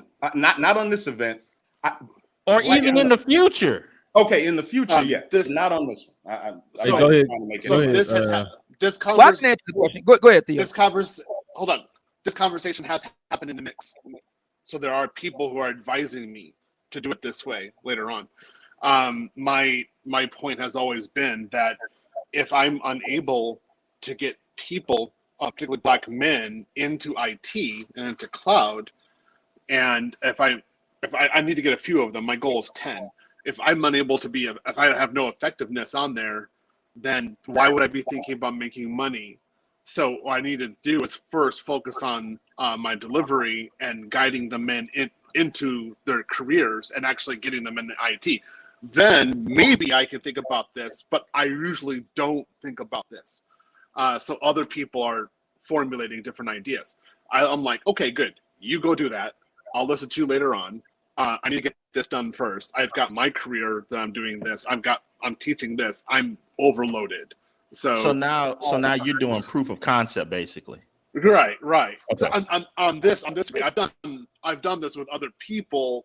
I just never done it to this degree, and I need to understand my students better. I need to understand where they're coming from and how to guide them. This is actually a lot of work, because if I don't understand where they are, then I could be talking hot air to them, and it goes. I waste my time and I waste their time, and then they're gonna say like, "Who are you?" And that'd be exactly the right way to approach it.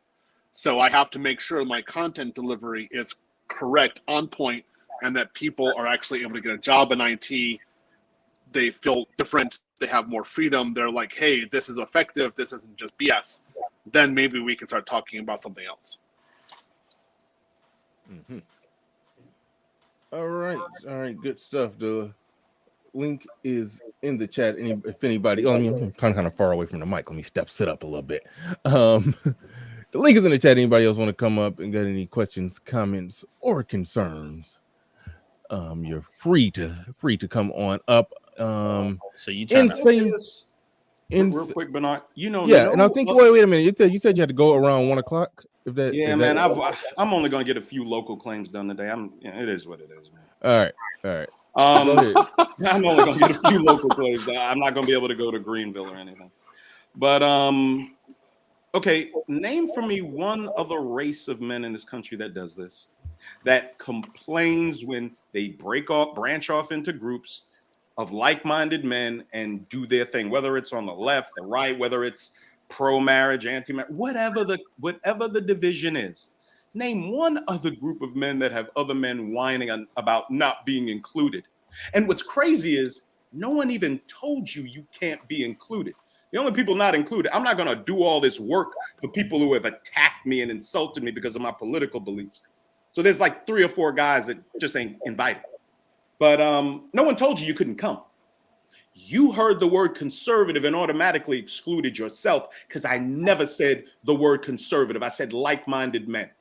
No other group of men does this. Just like no other group of men sit around whining about who doesn't like them.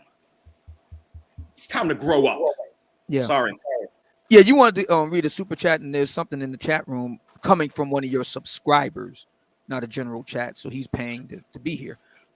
Made a point, Bernard. But you go first. Okay.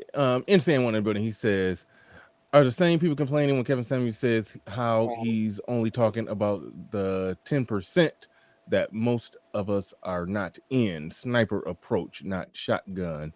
Thank you for the super chat. Appreciate that. Joe Abundance, I like that name, says, I can understand Theo wife not wanting liberals in his conference. Liberals are emotional, easily offended, and corrupt everything they touch. Theo wife is trying to protect his conference / investment.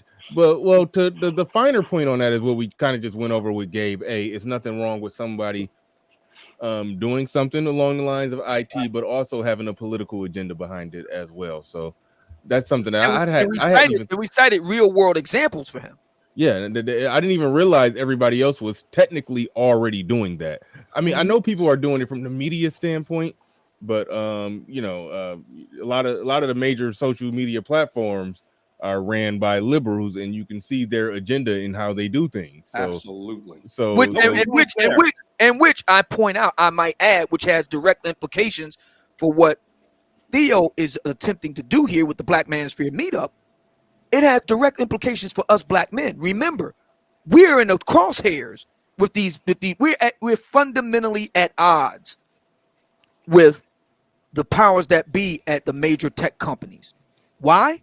Because what our harsh critiques of black women falls under the rubric of bromides and broadside attacks against protected groups, i.e., hate speech. Now, what Theo is attempting to do is fight back on that by creating a cadre of black men who have IT skills, which could lead into us developing our own infrastructure and not be at the mercy of these other groups. Mm. Okay? Yep. Now, Uneducated Lane, who is a subscriber to your channel, Bernard, that's the reason why I'm reading it straight from the chat room, because he is a paying subscriber, says some people are a bit disappointed that the meeting is taking a hard right on the political front. There are quite a few moderates on here, and we are finding out it's not for them. As a fellow moderate black conservative, let me disabuse you of that. I'm like the keynote speaker, and I'm a very moderate conservative. I'm not a hard right, super ultra Bible thumper and all that. But yeah, I am on the right. I'm a moderate, so you're welcome. You're welcome. What would you expect when I'm the guy that put the idea out there? This is coming out of my mind.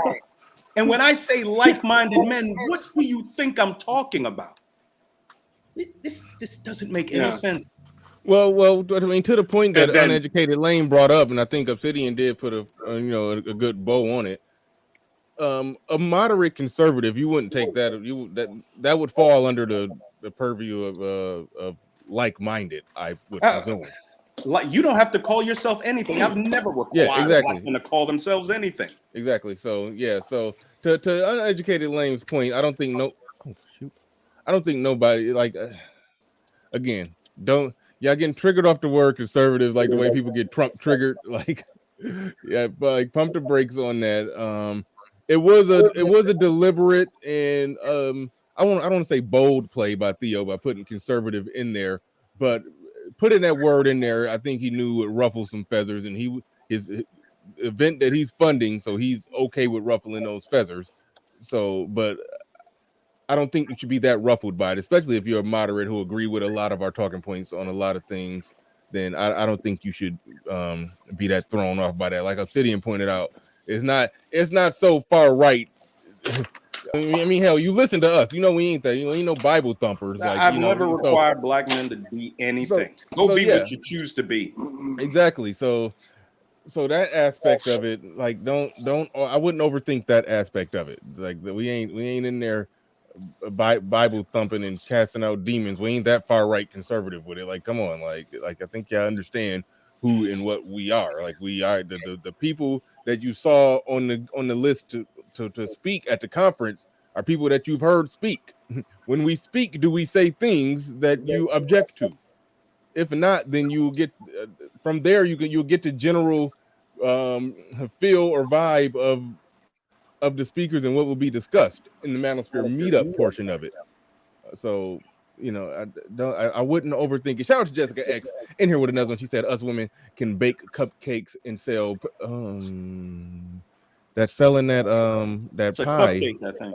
That's a cupcake. Okay, that can be interpreted many ways, Jessica. I don't. It's Atlanta, Listen. She said us women can bake cupcakes to sell. Okay, all right. I got it. Okay. Hey, sell. I got a weak spot for cupcakes. Sell. Okay. I like cupcakes. But I got a weak spot for it.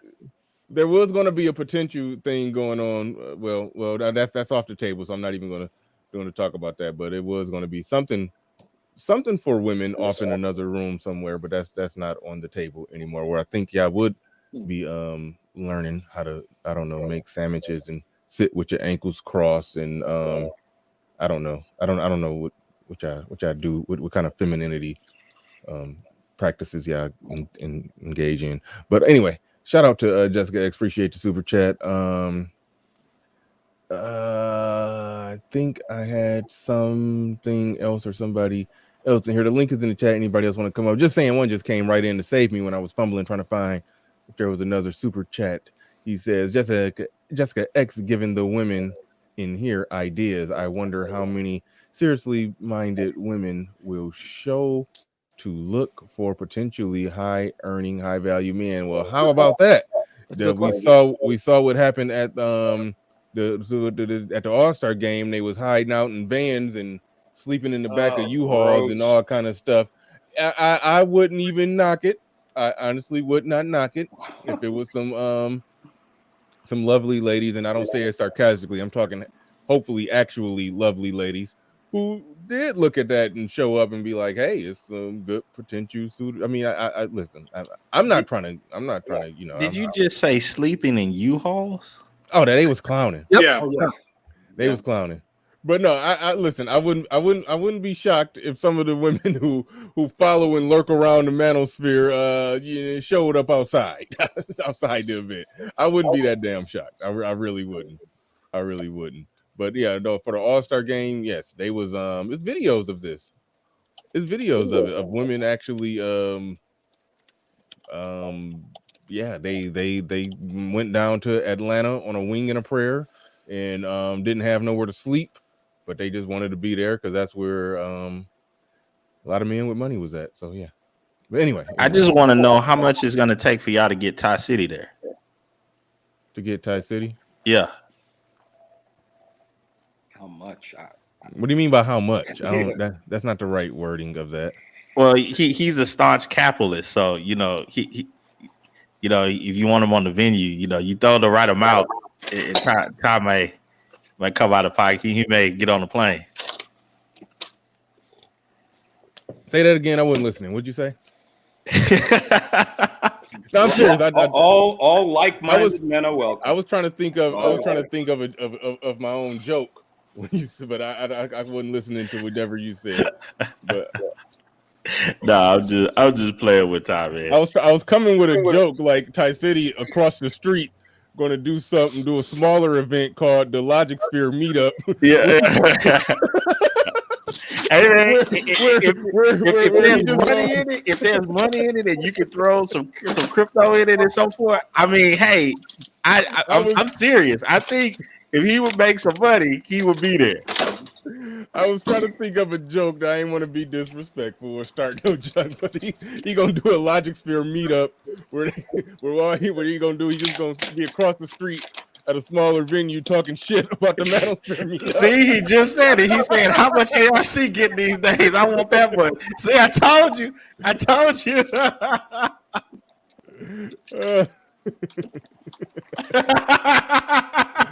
He said 25K the best he can do. See, I told you, bro. Oh man. Shout out to everybody in the building. Hit the like button. We are damn, who got some clicking going on? Somebody got some clicking going on. But all right. Is it anything? Let me think. I'm dry out of questions. Obsidian or Little Big Nate, y'all got it. Any other angle y'all want to take this thing right now? I can pass the mic because I am fresh out of questions right now. I know we talked about the IT portion of it and versus the Manosphere meetup portion of it, and I guess my question is, well, first off, let me back up and ask this: how many actual speakers? Because I know the ones that are in the intro video. I know those ones. Are those the only speakers thus far, or will there be room for more people? There's about 7 gentlemen speaking so far. Okay. On Friday. on Friday on the The Manosphere. gentleman speaking Saturday, that Theo's handling that. Okay, so you're saying 7 on Friday. Okay, so yeah, so- it's a whole nother layout for Saturday. Okay, go ahead. Oh, yes. So on Saturday, I'll be teaching at least 7 hours, and I'll be 2 speakers at that time. Mm-hmm. So the speakers on Saturday are Sub-Zero and Surtice. Isn't 411? Is 411 speaking? Yeah. Oh, but he's doing something different. He's not the IT conference, but he's doing something different. Okay, So I'm okay, giving him okay. space to do his thing. Yeah. Okay, gotcha. All right, cool. Yeah. And also the passport So, yeah, gentleman speaking at your thing also. There's one guy who's going to also be who will be speaking with me at the passport part. Yeah. Gotcha. So he gives great content. So he's married to a Japanese woman, and he will be zooming in and talking more about family and what is necessary to do in order to marry abroad. And then I'm going to be also talking about logistics and the reality of having a foreign wife, what you really have to do if you want to do it. Gotcha. Mm-hmm. Gotcha. Was that Little Big Nate or Obsidian who brought up the possibility of O'Shea Duke Jackson coming in via Zoom, Skype, or whatever the kids are using? that No, that nowadays was me, but I like the idea. I wish I'd have thought it up sooner. Yeah, I talked to Mr. Jackson, and there's some prerequisites that have to be in place before that could happen, and we'll see if we can do it. Mm-hmm. Mm-hmm. Yeah, that sounds good. That sounds good. I definitely think that would be great. That would be great. Any more questions from the audience? We can pretty much wrap this bad boy up, and if somebody else has some questions. Being told that I skipped someone's super chat, so I'll dig up some super chats. Yeah. While you're doing that, I'll say to you, Supreme King Coon, Harkeny. I was talking to my lady friend about this. We was eating dinner, very late dinner, after attending Ace Metaphors event, tonight's conversation tour, Friday, and I said to her as we was eating dinner, I said, if Supreme King Coon was at this conference, we would probably have to get him an oxygen tank because he would be laughing so out of controllably. And he would definitely agree with me that that Star Trek Into Darkness scene is very apropos. Man, you said you try to take me somewhere that I shouldn't go mentally. But I remember when Theo was initially asked me about it, and I had to decline. It's too close to my anniversary, and I have all sorts of, this last year was crazy with travel and all that. And since things have began to open up, we have a lot of relatives that are coming in. They want to see the new baby and all that. So yeah, it was just, I couldn't do it. And then plus I always travel as a family. So it's just not a good idea at that time. Yeah. Yeah. But the event with Ace was funny, and it kind of reminded me of you. I'm telling you, it was wild. Oh yeah. There was a lot of goings on there, or what did if you can, Obsidian, and you don't have to, because I understand it. You probably don't want to give away, something that was going on at that event. But you said it didn't exactly get X-rated in there, but it got oh no, it got very X-rated. Like with an actual okay, we understand R-rated. Okay, no, they were talking. No, there was quite 4-letter words and okay, you're just talking about sexual acts being discussed in detail and that sort of thing. My point about the Star Trek Into Darkness piece was in relation to don't you do this to me, man. In relation to SKC, was that the questions being asked were questions that you would expect of a junior of a high school junior in health class, not people that are solidly middle-aged. Give an example of one of the questions. Just pick one. It don't even got to be the worst I'll one. give you one example. And I'm trying to word it. It actually came from Ace Metaphor's card game. That's how this whole thing got started. This entire tour grew out of his card game for couples, which on its face sounds kind of silly, but if we can make multi-billion-dollar movies based on comic books, then why not? right? So the question based on his card game, they actually showed the card on the screen, and I'm trying to remember it, is something like this. If your partner, read sex partner, if your partner decides that you're not enough for him or her, I mean, let's just be honest here. It's really aimed at the guys, because the ladies need more to get themselves to that holy place, so to speak. Mhm. And they decide to use a home health aid, quote unquote, that little buzzing sound. Are you going to be upset with that or not?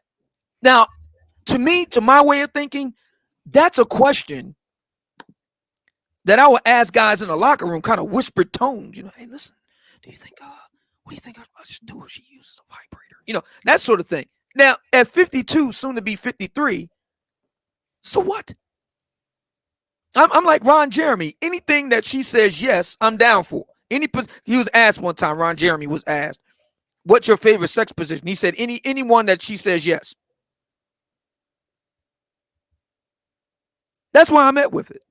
I just don't see how a grown man, middle age, really cares if a woman wants to use some toys while they do their thing. Like, so what? But those were, and this question got vociferous response from brothers at this event. The ladies going to be vociferous no matter what. So between them and the brothers, the whole thing was like pandemonium in there.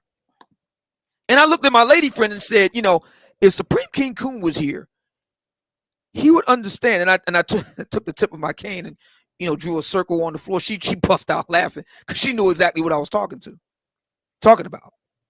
So, man, I was covering something similar to what you're talking about yesterday during the live stream, and there was this couple, and I know how people feel about all the the alphabet people and whatnot, but that wasn't the point of why I showed it. I wasn't trying to get a reaction from the people from that.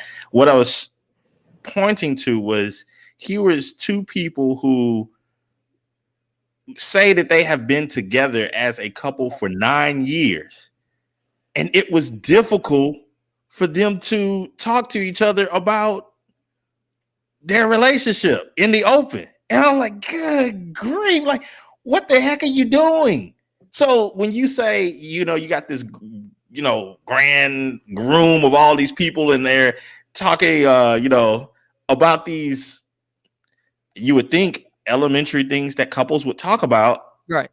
And they're having such difficulty doing it. Man, it's yeah.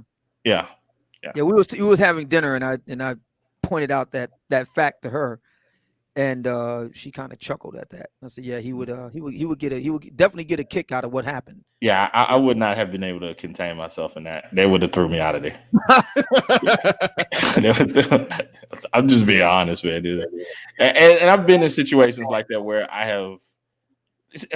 Okay, in the culture on the other side, my better half, there's this thing of, you don't make loud noises out in public. You keep things to yourself. Yeah. And I get it, However, there's certain times where I've been in situations where I have to tell Mrs. SKC, okay, you can stay here. I have to leave because, it's about my, I'm about to burst here for this nonsense that I'm seeing. So, and she'll be like, oh, okay, let's go. So I understand where you're going with that, but yeah, I would have got kicked out. Yeah. And that's just one question among, numerous questions that evening along that line. That doesn't say not necessarily aimed at black men per se, but just the only thing I could think of was 10th grade health class, man. I can't believe that we're having 10th grade health class type questions for a group of people that are solidly middle-aged. But that's where we are along. And to tell you the truth, it wasn't even about relationship questions. They were all sex. They were all sex-oriented. What kind of women do these events attract? I mean, are these attractive women? There was some that were. It was a wide cross section. So there was some that were attractive, others not so much. Many of them look kind of ghetto, others not so much. So it was a wide cross section.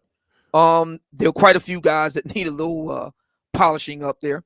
Well, hold That wing there on, is huge, Obsidian. though. You infamously showed a few years ago that's when Ace Metaphor was a lot Yeah, smaller. now that Yeah. we did see quite a few big ones, but not as many this time around. All right, so now that Ace Metaphor is getting bigger and popular, and he looked like he's been working out and everything. Now the size of the women that come to his event is getting smaller. You're saying? Yeah, well, it's starting to reduce a little bit. It's starting to. We still got some big ones there. We got some huge ones, but it's not as bad.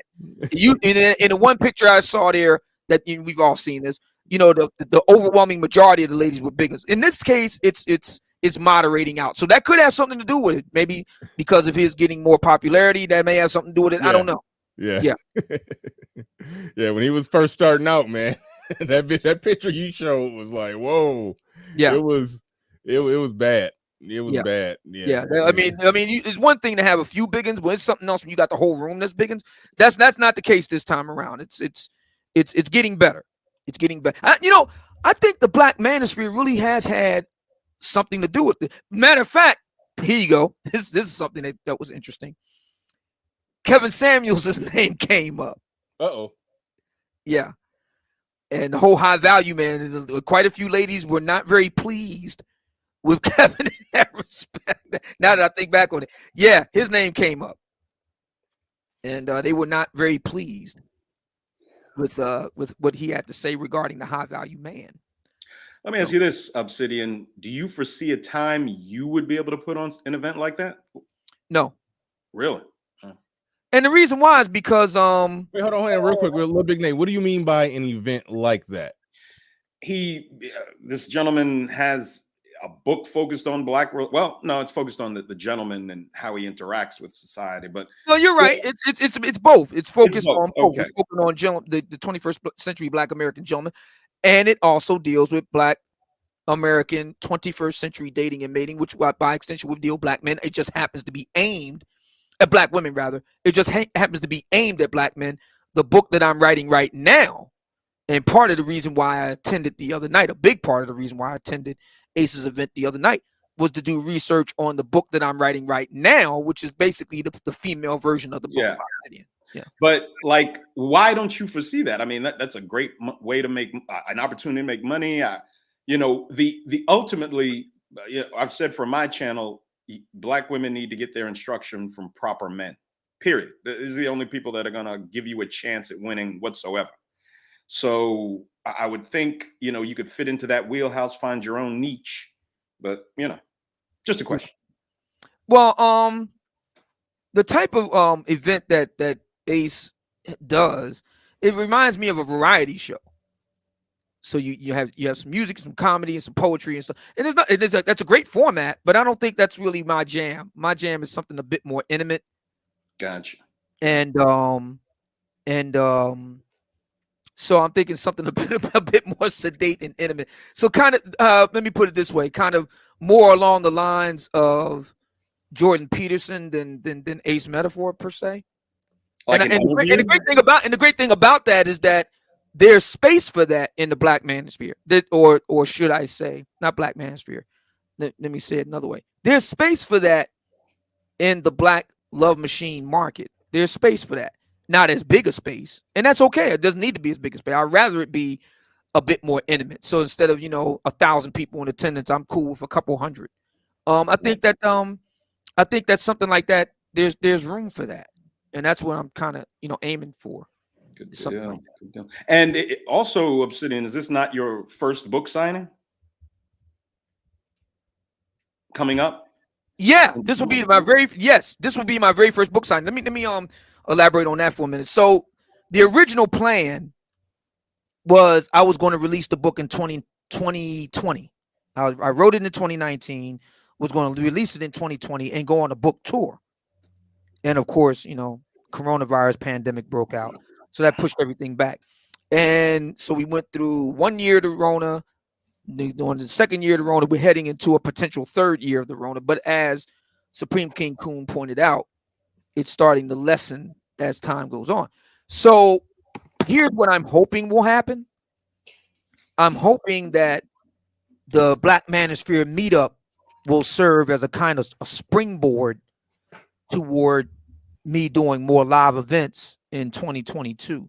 Good And I can deal. revisit my book tour plans and amend them accordingly with more live, in-person events. Of course, by that time, the Book of Obsidian for the ladies, that's the working title. That's not the actual title.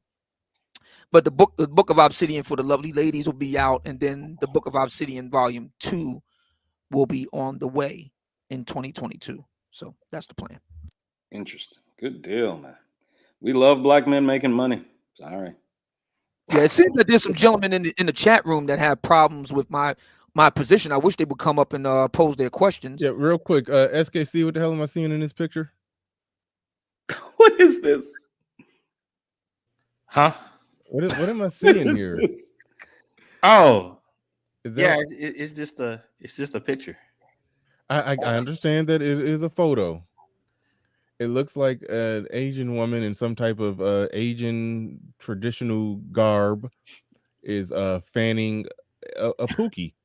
Yeah, man. It's weird, man, because you ragged me the other day because I had my SKC Jesse Lee on, and I said, okay, so let me not use that. So I just found an alternate image, and I'm wondering why you ragging me so hard. You just can't win. You just can't Yeah, it's win. like, man. No, I just looked at that picture and was like, "What the hell is that?" What the? I just couldn't tell. I couldn't tell what it was, and I zoomed in, and I just saw two people who you just wouldn't see. I mean, there's some pookies who would get with an Asian chick, but not one who still wears some type of I don't know if that's from China or Japan, but some type of traditional garb that they wear. You just don't see them with a pookie, let alone fanning one. That's just something you never see. But Sweet Melody speaks in the building on the $5 super chat. Thank you very much for that. And Leon 008 in the building says, put the buzzer on her lips. He's referring back to the vibrator situation. Put the buzzer on her lips and watch Netflix. No big deal. Yeah, But I just didn't see the questions that were being asked that night were it really reminded me of the Star Trek Into Darkness scene, and it made me think of Supreme King Coon. And when I was having dinner later that evening, we were eating like around midnight in Old City, and I was saying to her, I said, Supreme King Coon was there. He oh my goodness, Man, he just draw the circle on the ground, man. Yeah, that's where we are, and that was a very eye-opening moment for me. Speaking of eye-opening moments, Al Boogie, who was both a moderator and a subscriber, Bernard says at you the mean unreasonable man. You mean moderator and member? I think you right, mean. member, subscriber, Yeah. right, member.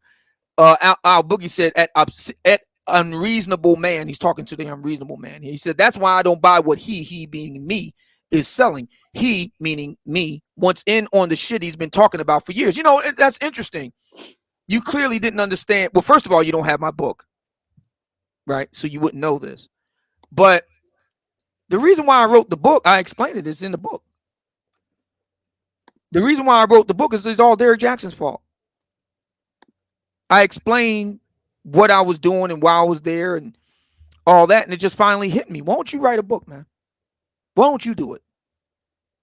And as I developed the project, it actually made more sense.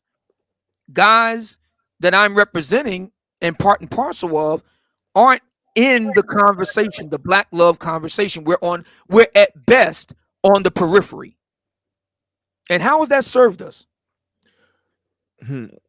Well, I can answer that question like this because I do get where Al Boogie is coming from. Well, maybe you can explain it. Please explain it. I would like to hear it. Well, okay.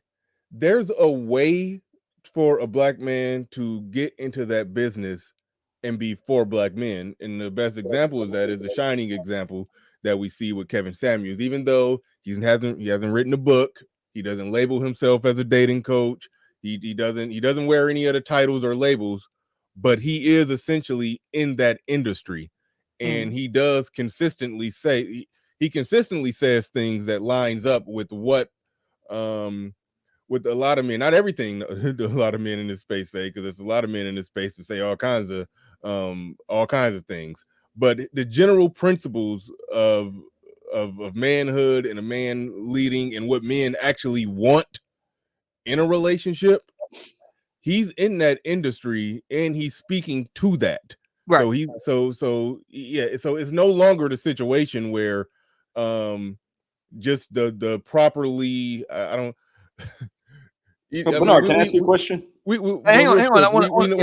We know the story, and we've talked about that plenty of times where right. The men who we always see speak when it comes to relationships are men who are going to parrot and echo the things that the women say. They may say a few, like Steve Harvey will have a few moments of clarity where he'll just say something real like, no, we don't want to be your friends or this or that. But then he also will say a lot of nonsense where you could tell that he's just trying to align with the audience. Kevin Samuels is giving the example of how you can get in that industry and not basically pander and bend over, basically. So so what I'm trying to understand, since me and Kevin thick as thieves and he's publicly endorsed my book, I'm trying to understand vis-a-vis Al Boogie, that you say you understand where he's coming from. Exactly where do me and Kevin diverge? Because it sounds like to me, if anything, he and I are a lot more in alignment than not. I'd like to ask a question real quick, and it's to whoever. Hang on. I want to hear from Bernard on this, because Bernard said he understands where Al Boogie is coming from. So hopefully he can explain to me Al Boogie's position, because he seems to feel that there's something off or not legitimate in what it is that I'm doing, even though I explained it in the book, and I've explained it subsequent to then, and I've explained it just a few minutes ago. And me and Kevin thick as thieves and have been for years, and Kevin has endorsed my book. So I'm trying to understand why Al Boogie thinks that I'm out of joint here. That's if the belief is that if somebody gets in that business, traditionally, if somebody has gotten that business, they've got in that business by having to bend over and essentially pander to women, which I have not. So what he's saying that you criticize that business and now you want a part of that business. So you can criticize. So you can criticize the legal business, but not be a lawyer. No. I mean, I think. Can I chime in? Go ahead, Little Big Nate. All right. I'm trying. Yeah, I mean, go ahead, Little Big Nate. But I just want to continue this line of argument, because if you do it like Kevin Samuels without pandering, I think you're good with the Who am I pandering to? If you pander to black women in pursuit of doing that, then But who am I pandering to here? The book is written and aimed at black men. Oh, no. I didn't know he was talking about the book. I thought he was talking about going forward. But he was saying that me being a part of the very thing that I'm criticizing, but I'm doing it on behalf of black men and a particular type of black men, the non-select guy. No, the book. So I'm actually being an advocate for non-select black men. I said before, the non-select brothers are often talked about but never talked to. They're on the periphery of the black love conversation. Yes. So I'm trying to understand where Al Boogie is coming from here. Right. Okay. If he's talking about the book. The book definitely doesn't pander. The book is definitely more in line with what Kevin Samuels is ultimately doing. So absolutely, 100%. If he's talking about the book, right? But if he's speaking about in general, somebody saying, Ace Metaphor is packing a house and making that money. Derek Jackson made a killing before he shot himself in the foot, and somebody saying, "Ooh, I want to get in that business," but they were previously against that business. I can understand them side eyeing that, but I think it's important to see the execution first, because if somebody would have said that a year and a half from now, if somebody essentially would have said Kevin Samuels is essentially going to be basically the biggest leading character in the whole black love industry, if somebody would say that a year and a half ago, I would have assumed, well, damn, did Kevin Samuels just sell out and go complete Derek Jackson? But now that I've seen what Kevin Samuels did and how he did it, I have no critique or criticism. So it's about watching the execution and how said individual, or in this case you, and how you executed going forward. I think you executed it well with the book. But okay. All right, this is my question, and I'll hop down. I appreciate, man, you letting me up here and speaking and everything.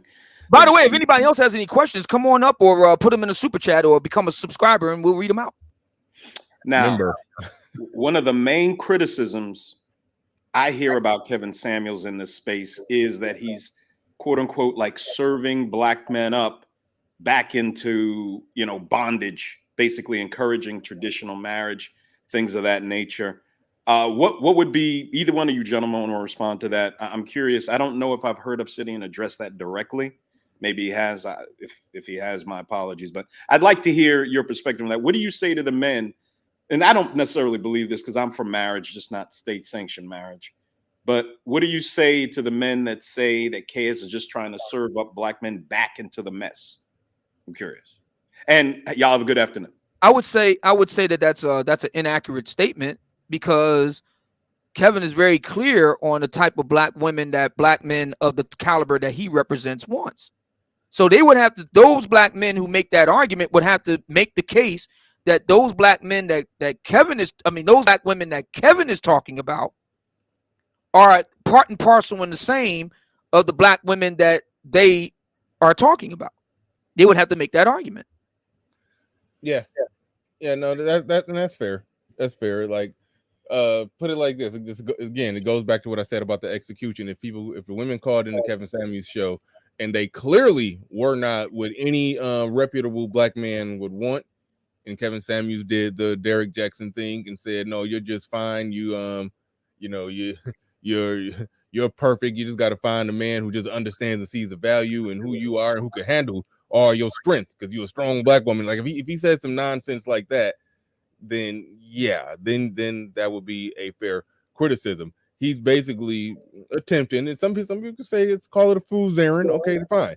But what he's attempting to do is tell the women what type of woman you have to be in order to qualify for these men that you want. And you got to meet those men on their terms, not them coming to you because you some ultimate prize that they need to crawl through broken glass to get to. He's basically telling the women, no, you need to crawl through broken glass to get to this, to just to get an interview with the type of guys that you're saying that you want. So no, I don't think he's feeding men back to the nonsense that a lot of men rightfully left. So no, I don't think that is a fair critique. Yeah. So yeah. Pete Rock 496 in the building says salute to UBR and panel and much appreciation to the Black Manosphere. Absolutely. Wow, thank you. Appreciate it much. For the it's been a real interesting thing, to listen to some guys. And like I said, I read Al Boogie's remarks because he is both a moderator and a member of the channel. So he's got some skin in the game. But he represents the sentiment of some of the other naysayers in the peanut gallery that somehow I'm not legitimate because I've actually grown and evolved and tried new things out and have achieved some measure of success with it. And somehow that's not legitimate. I think that the best thing that the Black Manosphere can do now is become more of the mainstream insofar as weighing in on these questions of black love, black relationships and stuff like that. I don't see anything wrong with that. As a matter of fact, I see everything good with it. And I'm still waiting for people like him and people who agree with his point of view to point out to me specifics how I'm somehow less or not legitimate because of my moves and putting out a dating and mating book aimed at black men, working on one right now aimed at black women. I did not plan that. By the way, did you know that the book that I'm working on right now for black women, you know how that came about, Bernard? No. Popular demand. I've been contacted by lots of black women over the past, the book came out in March. The book came out in March. So I've been contacted by a number of black women since then asking me, was I going to write a book for black women? I had not planned to do something like that. So that's what I've been quietly working on and now feverishly working on because I want to get it together in time for Valentine's Day next year. So I'm going to be writing for the rest of the year, putting that book together. So. All right. F. Holiday in the building says, and thank you. I see it's catching on, right? Yeah. Shout out to F. Holiday. Theo had to drop one before he left. He said, had a great time. Had to drop for work. Absolutely. Please register with Lil Big Nate and look forward to seeing you guys there. Black men can do anything. Lefties and CompTIA. Get off the CompTIA. Lefties and CompTIA. Make your own conference under a bridge. Theo won't leave him alone about that one. Shout out to Theo. Shout out to everybody in the building today. Now, this is definitely definitely a good show. Definitely a good show. It's great. It's very fitting because Al Boogie's response follow up says we don't believe you need more people. Okay. Let me see how many. I've sold quite a few books. I'm edging up toward 150 reviews on Amazon, by the way. And counting. So it's interesting, just how many people do I need? I'm already a #1 bestseller on Amazon, according to Tucker Max, who has sold an ungodly number of books and has become a New York Times bestseller multiple times. I have the right to claim that mantle because I am I am a Amazon bestseller. So I don't exactly what more do I need to do? All right. I was about to wrap this up. Friedman, I see you down there for a while. Fellow channel. Oh, he's dropping dishes and stuff on the ground. No, I'm not. You got. I'm here. You come up if you got a question or a brief comment. You can take us home with that one. Then I'm about to get up out of here real soon. I want to leave you down in the back chat, supporter of the show. So go ahead. You got it. Okay. Well, actually, I think this show demonstrates the need to kind of filter people out, man. And I was not of that opinion at the beginning of the show, to be honest. But I think that, the reaction to the word conservative kind of lets us know that we do need to filter it down. And if the use of the word conservative did that, then so be it. And I'll be there. Oh man, I'm already booked, and I'll see you there. Yes, and, yes. I hope everybody else. I'm really hoping that my 53rd birthday will see the big kickoff of the Black Manosphere meetup, and it will be sold out in standing room only. That is my big wish for my 53rd birthday. Absolutely. Everybody come on down, contact Little Big Nate, and I'll see you there. Yeah, that's going to be great. Hopefully Al Boogie can come on out. That would really be cool. I could sign him a copy of the book. The Book of Obsidian will be on sale at the Black Manosphere meetup. We've arranged to have quite a few copies available for sale. So, yeah, it would be great if Al Boogie could turn out for it. That would be great. Be happy to sign him a book. Yep. Yeah. I'm 52 right now. Paul saying I'm 53. Not yet. I'm 52, but I'll be 53 on December 2nd. And I'm going to be in Atlanta for my 53rd birthday because I'll be there for the Black Manosphere meetup. So, inshallah, that'll be coming up. All right. And with that said, we're going to wrap this on up. I'd like to thank everybody who participated in the show in any way, shape, or form, whether you liked, shared, subscribed, super chatted, or whatever you did to support the stream. Appreciate you very much. And with that said, we are out of here. Thank you. But this is not a party. This is not a bunch of photo ops. This is an opportunity to deepen friendships that have already been established in the Manosphere and to begin the process of establishing business relationships between like-minded Black men.